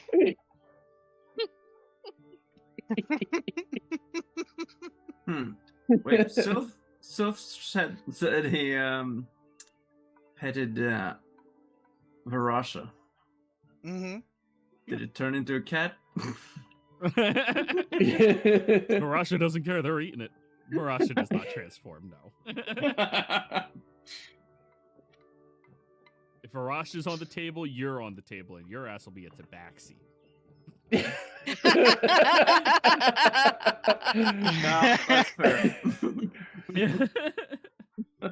That should be feline fine then. But Hmm. still, you heard our stuff. If anyone needs anything during this night, let me know. I will be up as usual, protecting you guys. Much appreciated. Guys, are we excited? Oh, I'm sorry. You were about to say something, Damson. Go on. I'm curious to why the fortune said the lights of red and yellow will bear danger, but the blue will be good. Considering our past experience, it's been the opposite. No. Red and yellow. What is red and yellow that we've come across so far? Red and yellow, red and yellow. I have that stuck in my head. Red and yellow. I mean, it could. Oh, sorry. It could mean, of course, like at the sea, maybe, or maybe it's like some crest on like a family or a flag or something. Good. Could also be a person's favorite color. Right. Did anyone say they had blue as a favorite color? Yes. Yes.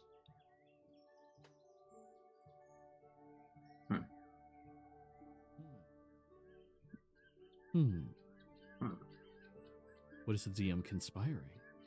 It could also just be clothes people are wearing. It could be maybe maybe the colors signify different parts on a map, different lands. You know, royalty have colors that they apply, different royalties, cities, states. It could be many things.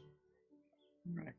Did any of the Well, caravan guys say that they had like red or yellow as a favorite color? Is Check that is it Kieran who's wearing yellow? Yes, Karen was wearing yellow robes earlier. Yellow again- and white.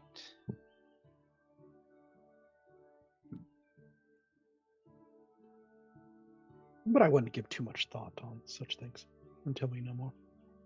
Yes, there's no point dwelling upon your fortune or fate, because if you try to go against it, you will enact it. Happens every time. Love it when humans do it. Always fun. But if it is your, sorry, I mean, if it is your fate, then we got it. It's gonna happen anyway, right? So it doesn't matter what you do.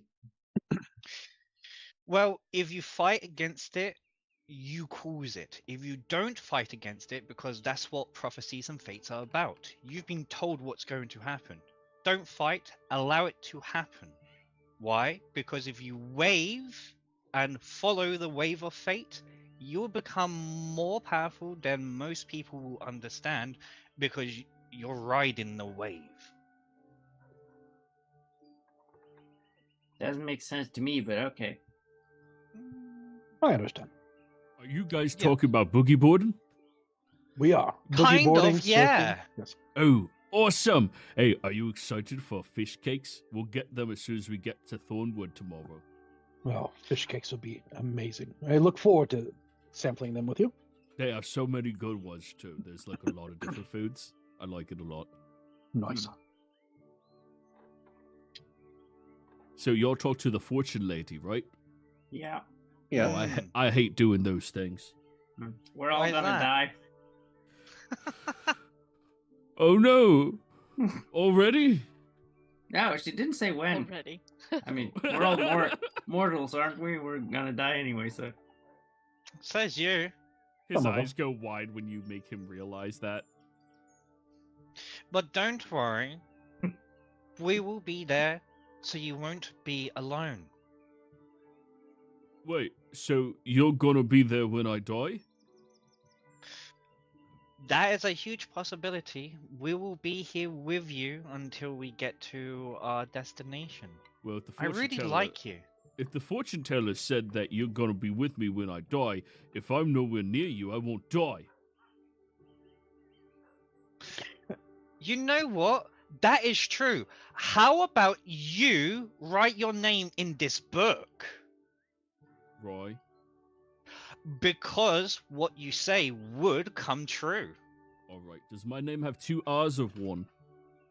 I believe it has. They're trying to remember. I believe it was 1 R. It's barrel, the actual proper spelling of barrel. Oh, I okay. thought it was barrel like the gem. No, like no. Daryl, like, yeah. He's Most- sturdy, he's strong, as he's empty. He's Loved the name, by the way. When you told us that, I was like, "Oh, that's a great name. I love it. he's I gotta barrel. steal it someday." Yeah. Yeah, he's great. Barrel. If anything, we can always go and ask your grandmama how to spell it. Well, we don't need to bother her with that right now. You know, that's actually what I was going to say. That's why I don't like fortune tellers. The last one I told said that there's going to be a day that comes where she's going to be dead, and I'm going to be the only person next to her, as no one else even shows up to the funeral. So, I didn't like that fortune very much. Yes. Well, a lot of times fortune tellers, they misunderstand things, and it all comes through their interpretation. And sometimes they just tell you fables and tales Yeah. rather than. Also, quick fix. You just don't have a funeral. Well, no, she's an amazing woman. She deserves one. Absolutely. Yeah, sure. In the But far, we just got to make far, sure people are going to be there. Yes, in the far, far distant future, many, many, many years from now, when that happens, I'll be there. That fortune teller won't be there. And he writes his name in your book, Sylph, without even questioning anything. They close it. Now he has a second life. He totally Lennied that okay. fortune teller.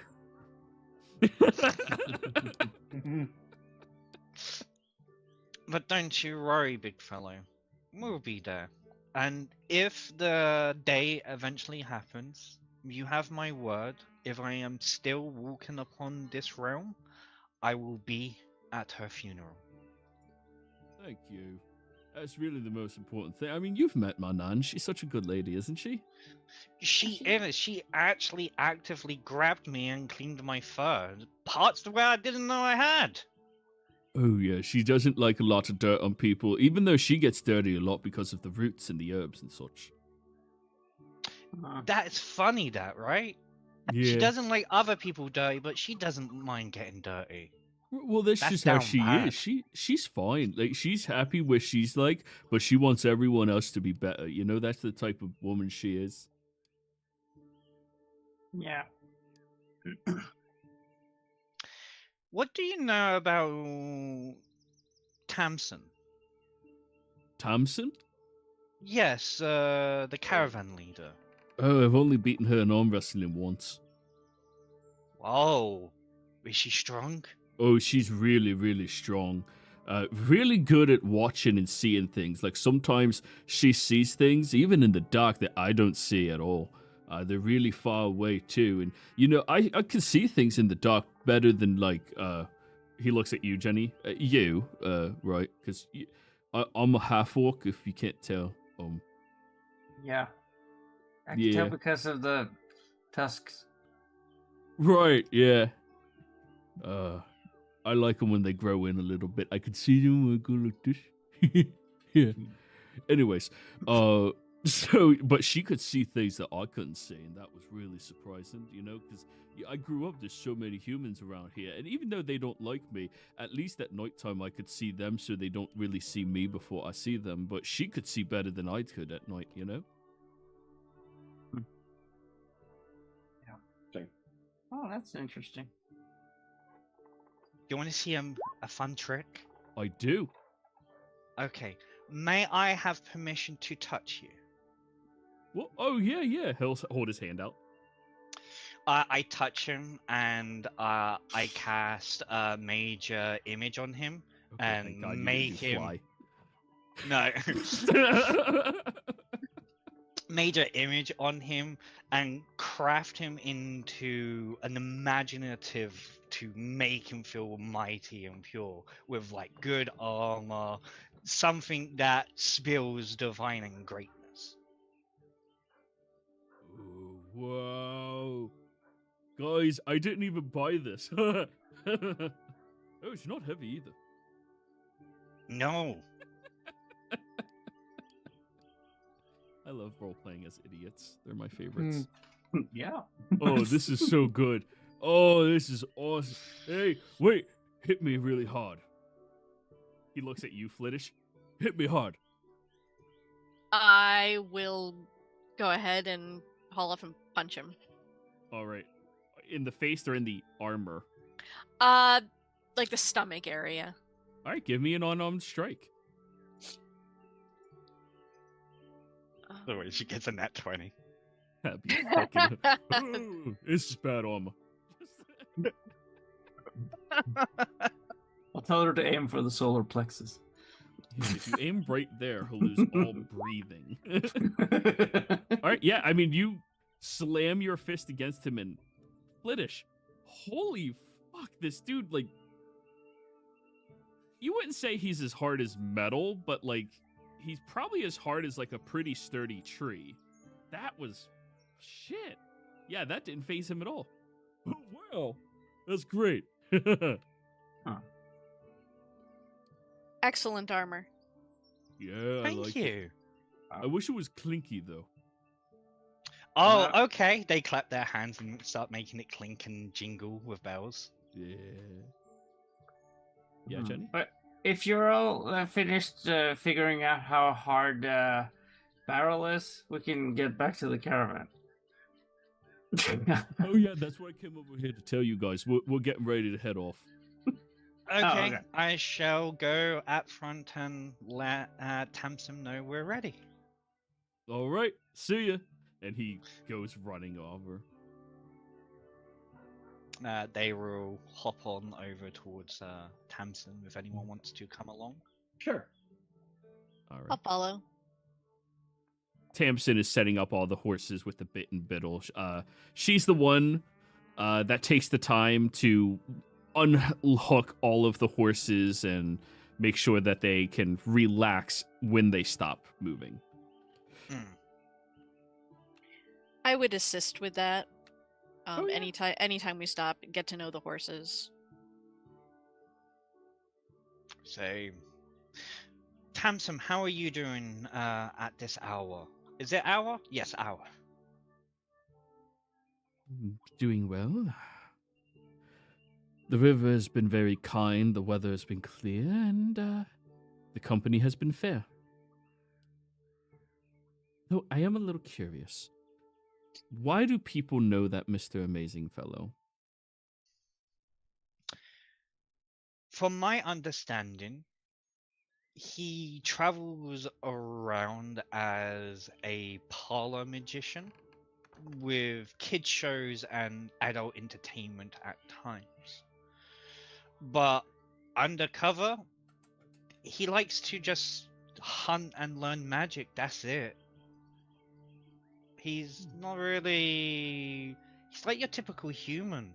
Just outside, just wanting to know things and protect his own. Good. Making sure he's not notorious for anything. In truth, I don't know. Does he have any other aliases? Let me think. I believe so, but I'm not at current allowed to say, only because he made me say not to. But I don't... Actually, I do believe there could be a problem because mages be mages. And from the looks of it, your own mage has some understanding. If you're able to get anything from her, that will gleam so well, because him and Jenny tends to be on a secretive of their two. I don't barge or try to peer in, not my problem. Thank you. I'll discuss with him as we travel. A different day, though.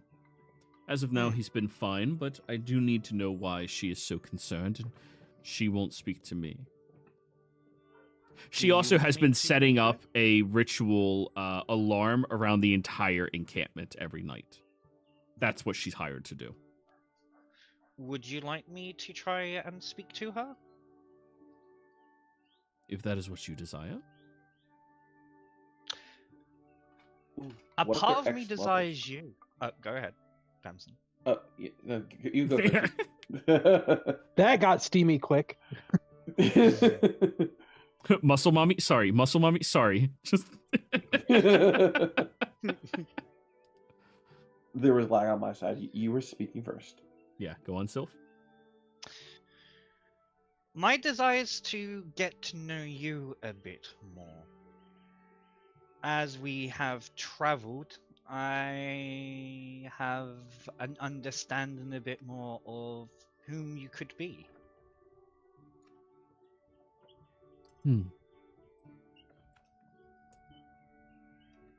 If we manage to make ourselves past the Faust Road, we can talk a little more. But that'll be the end of my journey, at least. I don't like going much further away. By end of your journey, is that literal? They raise an eyebrow. No, just where I end my journey with all of you. Okay. Just making sure. Faye and the words. People here change the meaning of words. So confusing. Yeah, it's almost like tricksters. They slowly look over to Mr. Amazing. Yeah. Yeah. They hop over. We are getting ready to go, guys. It seems we are packed up. Is everyone okay? Checking like NPC wise, like behind the scene wise. They're all good. You guys? I'm ready. I want to have like a very small chat with Mr. Amazing first, though. So Jenny walks up to him after a while and sort of leans in a little bit close so as to not let everyone else hear. Just so I'm curious. You don't think I'm like overdoing this idiot part, do you? It's good, but just a tad. Maybe you're speaking up a little too much, but I actually enjoy it, and I think it's a good distraction because. Right. It's kind of hard to pretend. Well, not hard to pretend, but it's hard to get into the actual mindset of an idiot because I don't know what that's like. But, yes. Must be very difficult. You're doing much better than I could. Well, thank you. Deception check, Mr. Amazing. I apologize. I will try to tone it down a little bit then. Yes. By the way, maybe we should come up with a signal if you need to speak about anything. I can make our words unheard from other people. Okay. Maybe a safe word or like something that you do, touch. Well, if I go up and start like twirling my hair or something, that could be a good thing because I don't usually do that. Yes, and I'll reach out to you if I see you twirling your hair, and then we can communicate that way. Okay. My safe word is pineapple.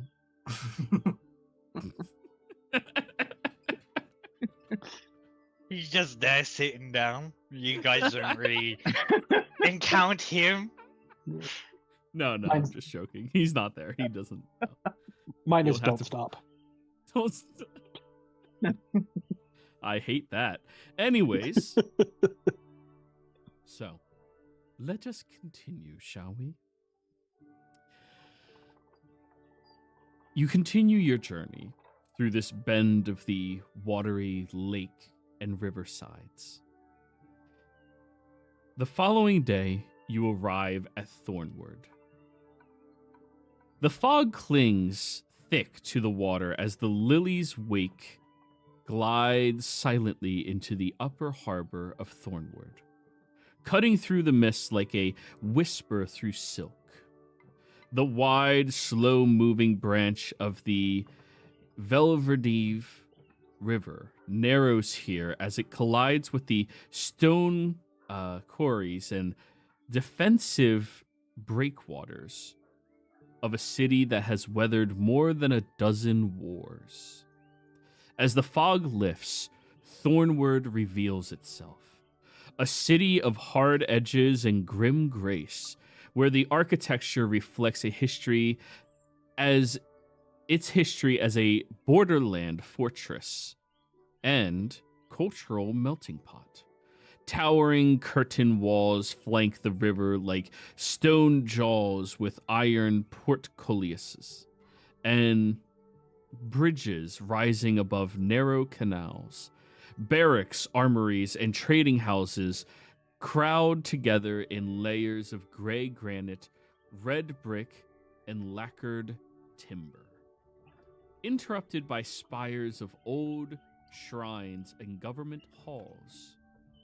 But Thornwood is not dead. Far from it. Banners snap overhead, each bearing the heraldry of Ket, Bissell, Veluna, and even Furionde, layered in delicate truce. Narrow stone streets wind up to the city, bustling with halfling caravanners, Velunan pilgrims, grizzled doors from the Lorages, and merchants from Ikbir. Dressed in pale silk, street criers bark news in 5 languages. The mingled scent of cumin, pine smoke, and iron fills the air. As your riverboat ties off at one of the docks, a group of uninformed guards approaches the Thornwood River Watch. or approaches, the Thornwood River Watch, clad in dusky blue tunics with silver sashes and spears capped in star-etched steel. Their leader, a copper-skinned half-elf with a military bearing, raises a gloved hand in greeting. Welcome to Thornwood, travelers. I am Lieutenant Almin of the River Watch.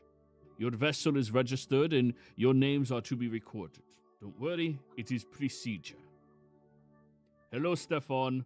Stefan's sitting in the back just waving enthusiastically. They put a paw up. Yes, you. Are you related to Sergeant Hazelnut? I apologize. Whom is this individual? Oh, never mind. I thought you were related because you have a nut name, Almond. It's Almin. Oh, my bad. I need to clean my ears out. They roll their eyes. I think it's pronounced aluminium. Inspiration for that one. That was good. That was good. Correcting the British person. Oh, that joke had layers. Like I burst out laughing. That was good, man. That was good. Get that inspiration. You deserve it. Thanks. Well, we've seen an uptick in refugees and merchant traffic lately. If you're not passing through tonight, I'd recommend the Black Tap Inn. Decent beds, good stools, and a cellar you can trust. Or if you're in the finer tastes, the Lodge of Lanterns, up in the high terrace, hosts travelers of wealth and wisdom alike.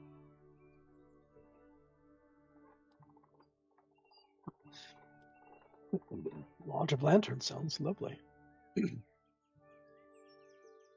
I look over to Damson and Fladish. Probably more of nature will be great.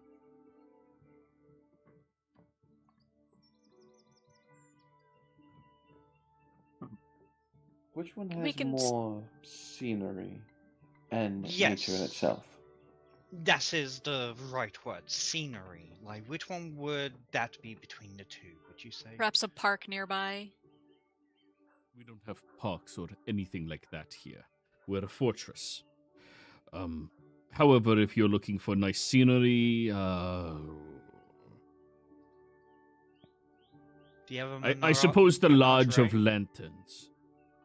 Lodge That of one would have a Lanterns. good scene. You're higher up in the terraces, so you can look down and see the beautiful city from up there. How's that sound to you guys? I don't know how Works for me. beautiful this city could be if there's no parks. You might be able Now, to see now. outside the walls, over the walls. That's the yes. That is why I'd I rather thought be ever- over the walls. Same. Also, beauty is in the eyes of a beholder.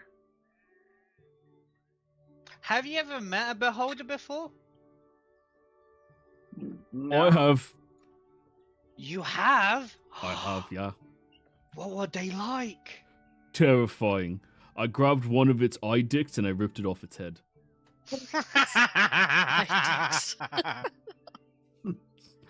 Do you? Am I still- wrong? Am I wrong in that description? No. From the artist's imputation, they are phallic-like. Yes. Perverted artists. I bet they weren't expecting you to get your hands up and dirty. They never do, which is always Well, fun.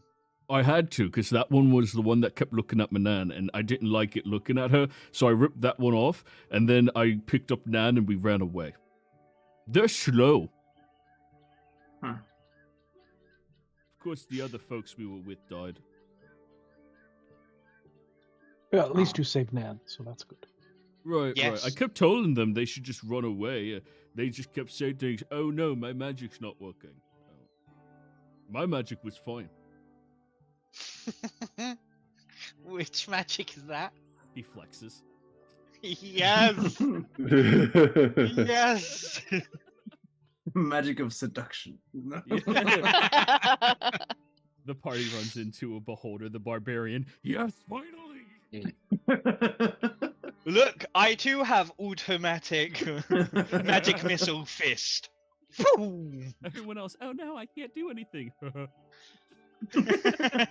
Cluck. I cast fist. I cast hold person. Just But I'm not. Oh, go ahead. Go on, damn. I was just like, I cast hold person. Just kicks him in the nuts. He's held in place. just grapples them. Bear hug. Well, then to the lanterns we shall go. Thank you, kind soldier. Would it be rude if I give you coin? I'd accept coin. Give him 2 gold. Thank you very much. Thank you. Oh, right. Any rumors about? There's a handful of, well, some of the outside territories, not where you guys are coming from.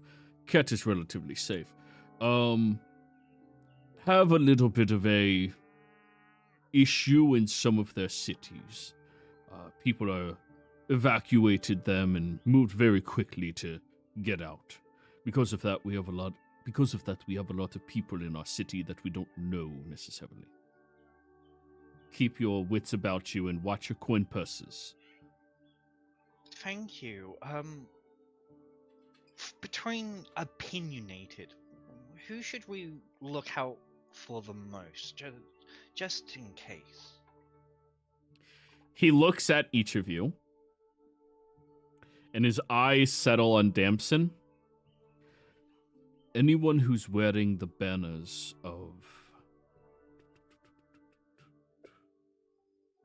Where the fuck is it? Valuna. Be cautious of. Your friend will not be as well welcomed. What are the banners of Lucia? Valuna? Valuna. He points up where you see massive tapestries just hanging down the wall. Think like that one place in Lord of the Rings, like the large mountain-based fortress. Gondor? Sure. All I know is 2 gay hobbits, definitely not halflings, went on a journey to get rid of some bad jewelry. That's Lord of the Rings, right? I mean, that's why it's called Lord of the Ring. Yeah. You just have to be more Uncivilized imaginative savage. of where the ring is. But am I wrong? Yes. And why would I not be welcomed by them? What color is it, I should ask? It is red. It is a red banner that has a yellow griffin across it.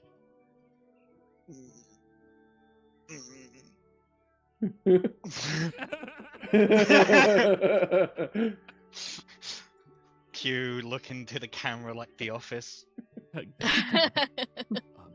And just a reminder, these guys are wearing blue. Yes. And he was Okay. from... Thornwood. Ket. He's Ket. Or Ket. Oh, right. Yeah. Okay. Yeah, he has the olive skin. He's Ket. He looks at you, Damson, and shrugs. I'm sure you know the positions of many different individuals when it comes to those that have a different appearance. Their territory had many different dragon attacks over a few hundred years. As such, even dragonkin down to goblins are subjected to different treatment. Whoa. I would too if I was classified as a goblin if I was a dragon. That's an insult. Did you mean a kobold? They are different? They're small, but they're different, I think. Right. Kobolds Like have you, scales, Jenny, and like goblins you. are just annoying. Hey, I'm not annoying. I didn't say you was annoying. I meant different by you. Oh, You're right. different. Yeah. I But would I'm not never one of insult those refugees people. But why were they fleeing? Do you know? That's actually a good question. I'm not really at liberty to discuss such a thing. They Well, we don't hand need to over discuss it. You can just a tell us. purse of 50 gold. Sleight of hand. Sylph. Hell yeah. Can I assist being a distraction? Hell yeah. 15. 15. Okay. Yeah. So many certain people notice. Not everybody, but not the guards watching. He looks at you as you slight him all of that gold, and he tucks it into his breastplate, just letting it like clank under his shirt. Down south, there was a situation at Sheja. And also over towards the east, there was a situation at sorry, let me get to that map so I can see it. At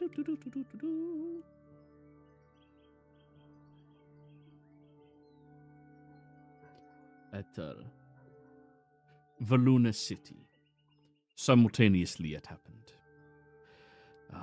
They were attacked by droves of, I think it was bugbears or some other type of monstrosity that was actively seeking to, enslave people and sacrifice them to their gods. It wasn't until adventurers were able to come in and kill all of them that it slowed down, but many of the people decided they're gonna leave those cities, and refugees coming here. Interesting. You said these guards are from what part of the city again? That they're in blue of the River Watch? The River Watch is Ket. Okay. Yeah. And the red and yellow is Valuna. Yeah. Bissell, you can figure it out because there's only 3. Bissell one, when he points up at that banner is red with silver.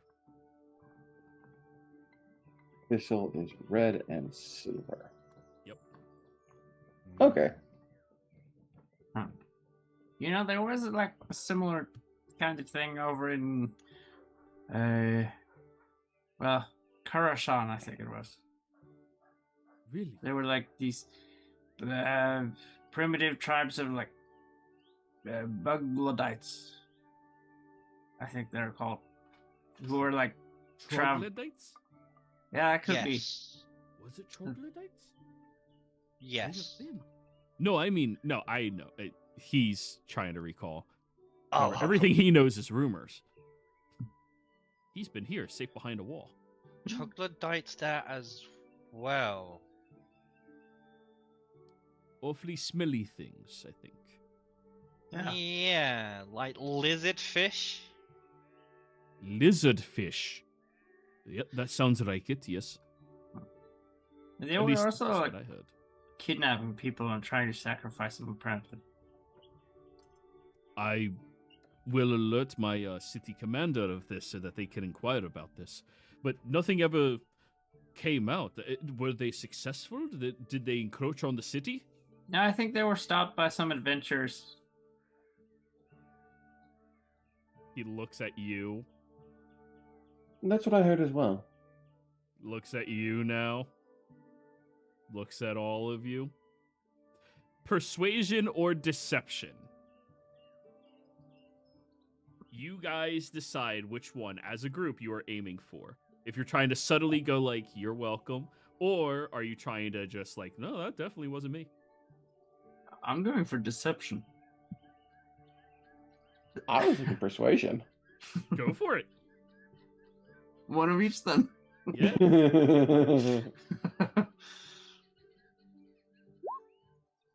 22. Persuasion. 17. Ah, so close. Not 22. You're proficient, Ada. Hmm? Oh, 22. I was reading 21, thinking 22. Oh yeah. We love 22. Yep. So, he looks between the two of you and just doesn't know what to think, so he just like, okay, fine. Thank you for the information. We will look into it and make sure that the situation is handled. I assure you, you have nothing to worry about. The Ket armies are the most devoted to our gods and powerful that you will see across this land.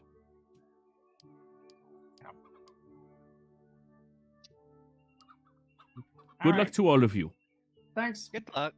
If you have any more needs while you're inside the city, look me up. Lieutenant Alman. Will do Right. so. Thank you. So,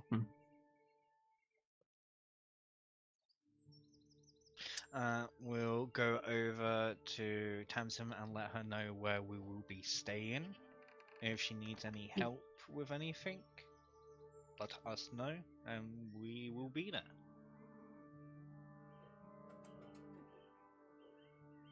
very good. So you guys are looking for somewhere else to stay? Or are you going to be staying at the same place as them? The Black Tap, or yeah, Black Tap. No, Lodge of Lanterns. Lodge of Lantern says it was up. Yep. Yeah.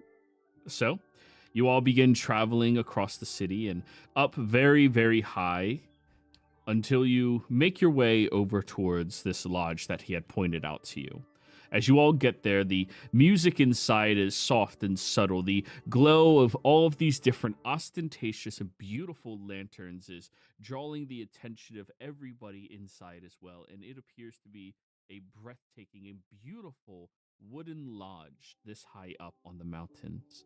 A place that really brings forth the appreciation for the natural creation of these types of buildings. Not stonework that's been worked and processed over and over, but wood, logging. Despite all of the lanterns inside, luckily the place has never caught on fire as it looks ancient and well maintained. As you all step inside, you see there's a handful of individuals. No, that's not the right song. That appear to be working. And even more are stuck inside of booths and at tables, watching as you all come in just out of curiosity and then going about their business still. As you've all wandered inside, you see immediately there is one person behind the counter who looks over at all of you. Are you here for business or are you staying? Staying. How many rooms? Look to Mr. Amazing, looks to Ada. Like, give him the nod of together or separate. Jenny, do you want to share a room? I'm sure they have rooms with 2 beds. Or would you prefer to be in a room with the rest of them? Okay, sharing. Then I turn. 2 of your most luxurious rooms, please. Very good. 2 rooms, luxurious. How many nights? We've only got one night with us. How many nights are you staying in town? Are you heading into Ket or are you trying to get through processing? I believe processing as we're with the caravan. 3 nights minimum. I'll give you the option to expand it for 5 with the same discounted rates. Thank you. Yep, Thank no you. problem. 2 fine rooms. That'll be 3 nights and 6 gold. Okie dokie. Looks to Damson. I'll take out 6 gold to pay for it. All right. 6 gold, and that's total for the 2 rooms. Okay, okay. Mm-hmm. Yeah. All right. So he takes the payment. He'll hand you over some keys. You'll be able to eat meals at your leisure. You ask for it, we'll be able to make it for you on demand, unless the cook is out, in which case we'll still have some fresh fruits and vegetables available. Breakfast is served as a larger meal, but once those accommodations are gone, they're gone. We do have a bath schedule, but you have to sign up for it to have your own privacy for it. Okay. Looks to Jenny. Where do we sign for that? The servant here really needs a wash. He'll take a book and push it No, over I towards don't. you, where you see there are half-hour increments of individuals that sign. They're going to be using it during that time. They put down one where it's separated from the men, so it looks like towards the names with women. Yeah. I'll You go ahead think and I- sign up too. Do I smell or something? Yes, of ozone. No, it's petrichor. I'll sign up for a bath as well. All right, nice. And all of these are accommodations. You're fine, you get them for free. So, after you sign up for your individual rooms, you get to go to your rooms, place down your bags, take off your hats, dove off your armor. You are in a major city and you're paying a premium price for safety. As all of you get there, you do see Beryl and his Nan walk in eventually, and Beryl looks at, "Oh, you guys are staying here too? Hi." Hello. Oh, hi. Hello. Hi. Yeah, I got tipped by someone because I was able to lift up his cart and take it off of his donkey. So, Well, that's great. yeah, I figured we'd stay Right. here for a night. How long is the caravan in for? 3 days minimum usually. Yeah. Okay. I will give him 6 gold. Extend, so you can stay here for a bit longer. You two deserve a good rest. Oh, you don't have to do that for us. I don't, but I did. Thank you. And he goes over. We would like 1 room, please, for this 3 days. And he hands over the 6 gold. Very well. And they give him the same spiel. Oh, this will be so nice. I hear they have really good food here. By the way, Mr. Amazing, I got all the crab cakes. Oh, fantastic. Yep. And he pulls out a literal crate with like 12 different crab cakes. Or sorry, fish cakes. Some of which are crab. That is quite a bit. That's great. Well, you said you wanted to try all of them. Yes, of course. Anyone else want to try some? Sure. Oh, yes. All right.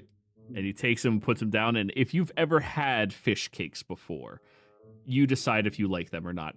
It's like a pot pie, but smellier and gooier because you're cooking fish. Yeah. Did you say good? Yeah. Yeah, These are pretty okay. good. Yeah. I wasn't a fan of them. The texture just threw me off. See, I know fish cake has chopped up fish like salmon with a cream sauce, then freeze it so it's like a disc, then you bread it, then you cook it again, and that's fish cake.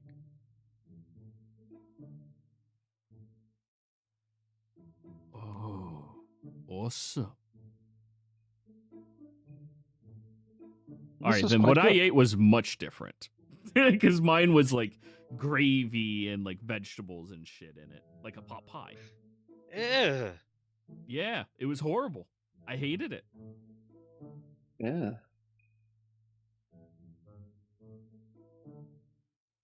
Anyways, you Quite guys sit enjoyable, down thank and you. you have the fish cakes, and they're fine if you like them and not if you don't. But regardless, enjoying the meal is something very easily had as all of you are sitting down at the table together. It's a very nice, friendly conversation to just learn little bits about one another and talk about what you've done and, great, amazing things that have gone on. Beryl is more than happy to talk about his grandma, but she is more than happy to just ask you all about what it is you've been doing and what you're aspiring to. Young girl, Jenny, was it? Yeah. If you would like, while we're traveling, there are some very unique flora inside of the river. I saw Oh. your Fliddish. I saw you swimming in the waters in a different form. If you'd be willing to gather some for us, we could make some really useful potions. Sure. What Would kind you- of potions? Water breathing. If the two of you are interested, of course. I'd be more than happy to teach you. Sure. Absolutely. Wonderful. Uh, And we can discuss the specifics about it. I have my books, but let's enjoy tonight. I signed up for a bath. Oh, yeah, we did as well. It's been a while.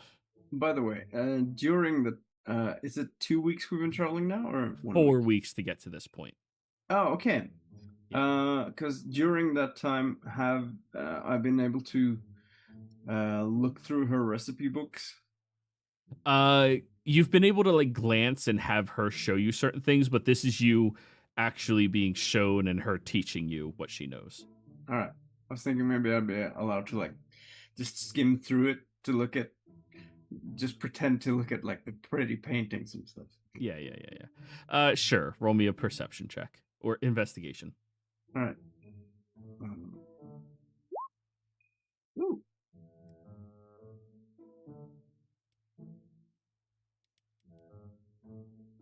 25. Yeah. She knows most uncommon potions she's able to craft, and she has the very detailed recipe and replacements that you can have to get the same desired effect for them. She goes over all manners of different ones. Most intriguing, there's one that makes you sticky, like you can physically stick to things. Spider climbing. All right. Turn into Spider-Man. Yeah. I'll take some time during those 4 weeks to try and like copy her recipes, or the ones that I don't have at least. Stealth check on that one. All right. Yep. Yeah, you copy over most of her recipes, including the one she's trying to now bond with you and teach you. Nice.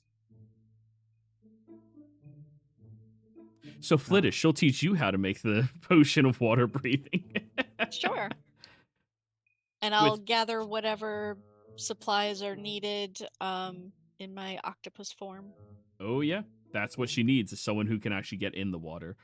In her age, she's not able to, deep dive into river banks, The stream will carry her away. There's no chance. She's old.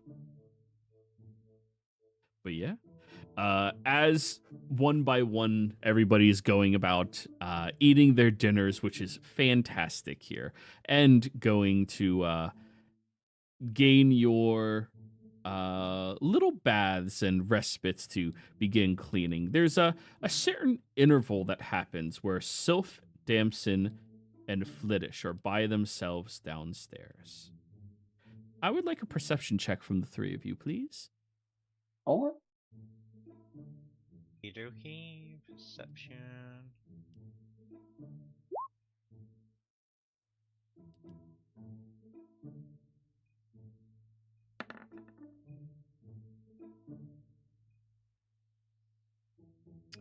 While you're sitting here, you do notice that there appears to be an individual watching you all from across the room. They have burn marks on their face, and they're dressed in very nice clothing that looks a little tattered and worn. The burn marks look relatively fresh. Do they look fire burn marks or like acid burn marks? Are you going to stare and find out? Can I try to do it subtly? You can, stealth. They look like they're from a burned down casino or something. Oh no. I'm going to use the DM inspiration you gave me and do it again. A reroll. Yeah, go for it. 17. Mm. Mm. You subtly, hide your face a little bit as you like peek between your fingers, looking over there every now and again. That's the one of the good things about being a dragonborn with such a elongated face. They can't see your other eye when you're looking. Fair. Roll me a medicine check.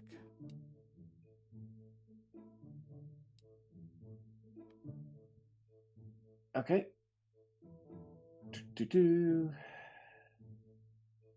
10.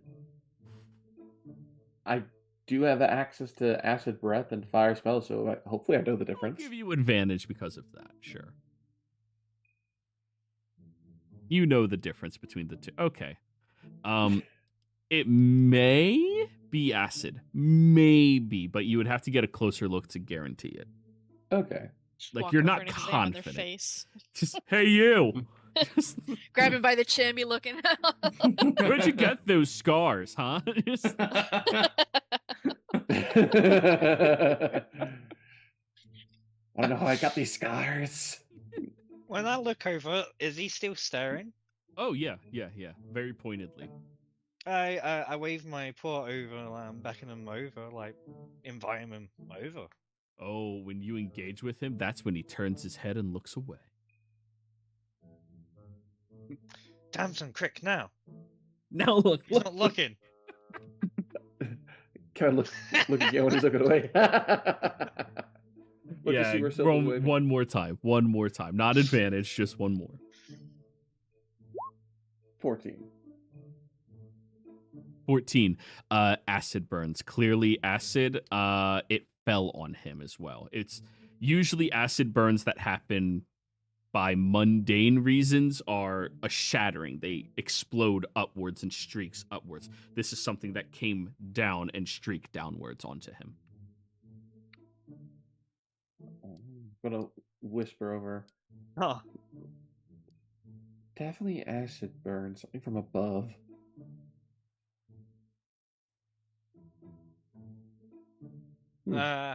Sylph, ears shoot down. They cover their mouth for a moment.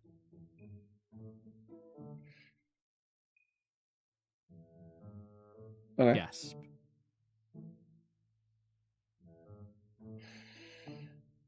So you cover your mouth. Yeah.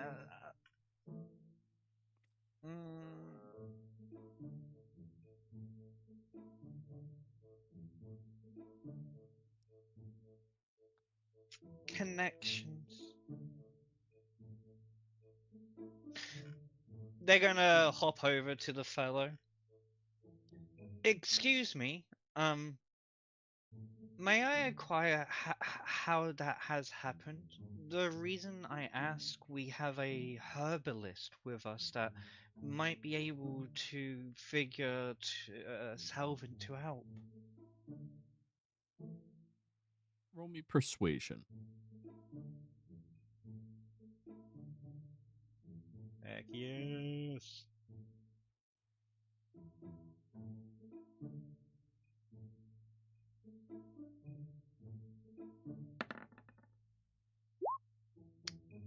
Day 20. Okay. At first, you can see he's very defensive, and usually that leads to aggression, clap back at somebody when they do something that makes you uncomfortable. But seeing your calming nature and, you immediately speaking, we have an herbalist. He bites his lip momentarily. What'd you want to know? Or sorry, what did you want to know? What happened? Really, we plan to be going on the other side of the wall. And any information will help a lot.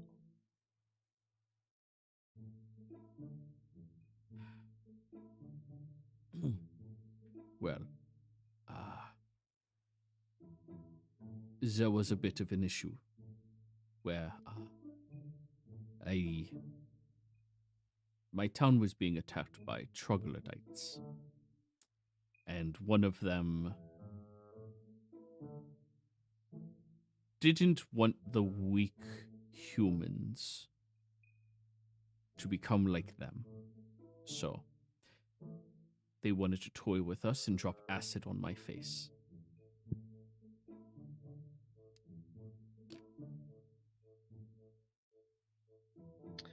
How did you escape?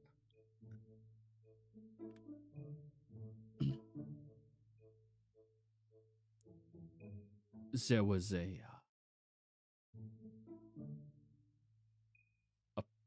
thing that spoke to me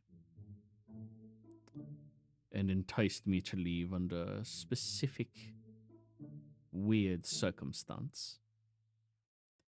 And then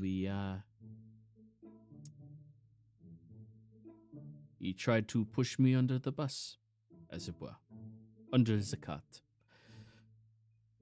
leaving me behind where they would catch me and kill me instead of going after him. That's not right whatsoever.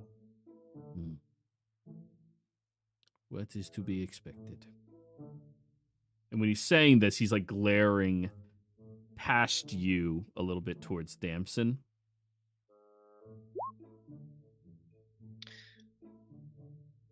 May I ask what the matter is with my companion? Please be honest. You won't have any spoken bad immunity. We need to know. Your companion? He is your companion? Points past you over at Damson. That's a girl.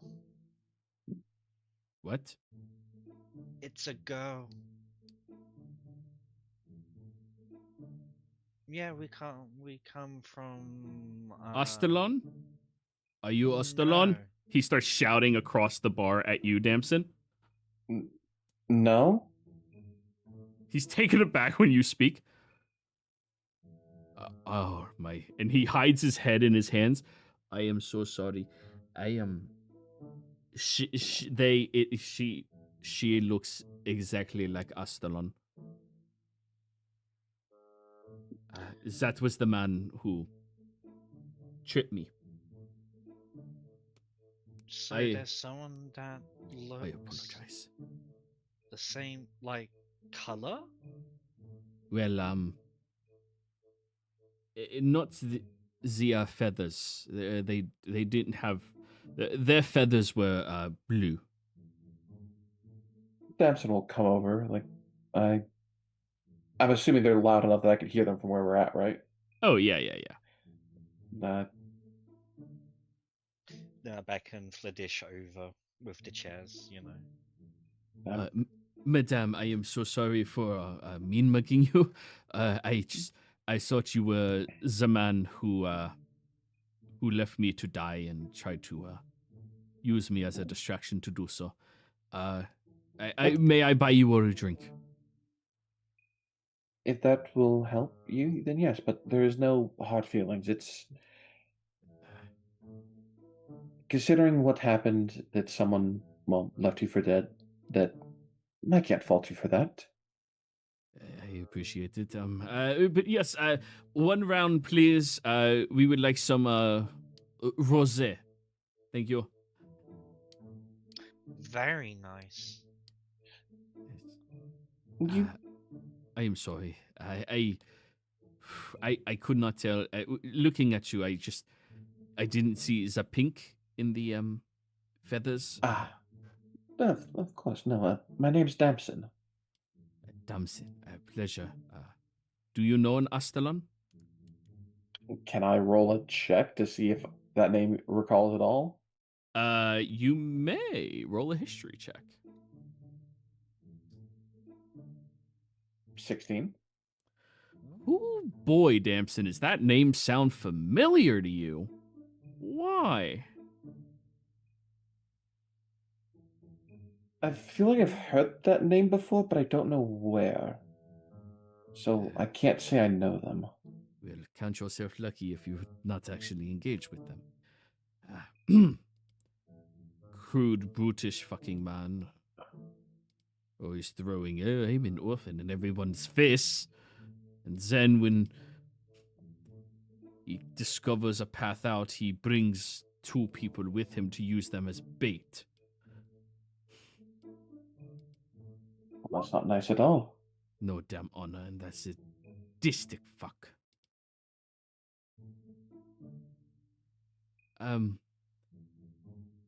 I feel like I should apologize a little bit more.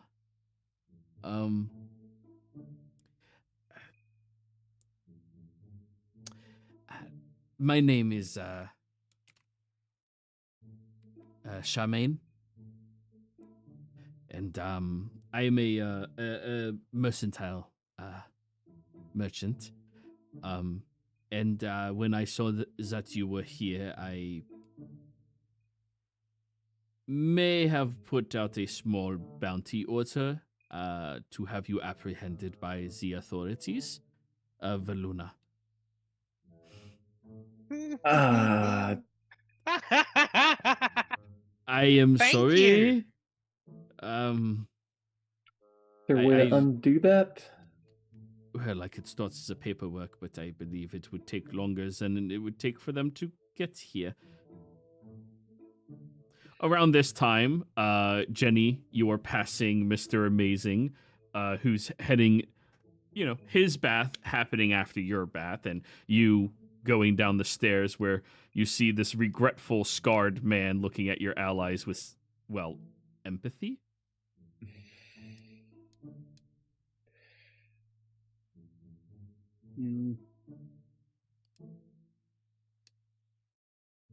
Yeah, okay. I'll I'll shrug and go to my bath. Well, you finished your bath. Now it's the okay, your leaving portion. Yeah. All right. Yeah. Well, in that case, I'll assuming I've been able to change back to my clothes and all that. Yeah. I'll go over and. Hey there, who's your new friend? This is Charmaine. Oh. Yes, I do apologize. That is very unfortunate. That is. Anyways. Well, considering that you're the one who put it out, and assuming they do come through the bar, we can simply say that it was a case of mistaken identity and just deal with whatever happens then. Damson, do not insult the good fellow. He put good money on this. This is entertainment. I did pay 120 gold. Did you mistake her for another? I did, yeah. In all fairness, you do look exactly like him, except you have pink feathers and his feathers were blue. Huh. Yes, I know plenty of Dragonborns. I've spent And he's time with male with blue feathers. Huh. And you're female, Damson, with pink feathers. Huh. It is not hereditary, it is not gender-based for the feathers in any way, shape, or form. I learned that a long time ago. How long ago did you meet that guy? 6 weeks. Oh, so not that long to actually get a good judge of character. That's fair. Oh, That's no, fair. 6 weeks since the event took place. Oh. Yeah. We were imprisoned together for 2 weeks. Oh, where? We were outside of Valuna City in a small settlement called the Orlor. Well, then that definitely could not have been us. We were over in EXANDRIA at the time. I do apologize for the mix-up. I will try to quell the guards. Hopefully none of you get hurt in the meantime. I did inform them that you were traveling with, who you're with. All right. Oh, I'm going to have to warn the others. I'll I give you enough will- time to do that. Yeah, I'm going to go and warn our friend Barold and the leader. Okay, guys, you can stay here. Yeah. I. Uh, No, go ahead. Sylph, as soon as you open the front door, yeah, there's like 5 regal-looking horses and people adorned in red and yellow stepping off of them, heading in towards you. I will slowly close the door behind me as I step in front of it and slowly walk away like I own the place. And I think this is a good stopping place. Next session, you guys have to fight the law. Players, thank you all very much for playing. Viewers, thank you for watching. Hope you all had a great time. See you next time.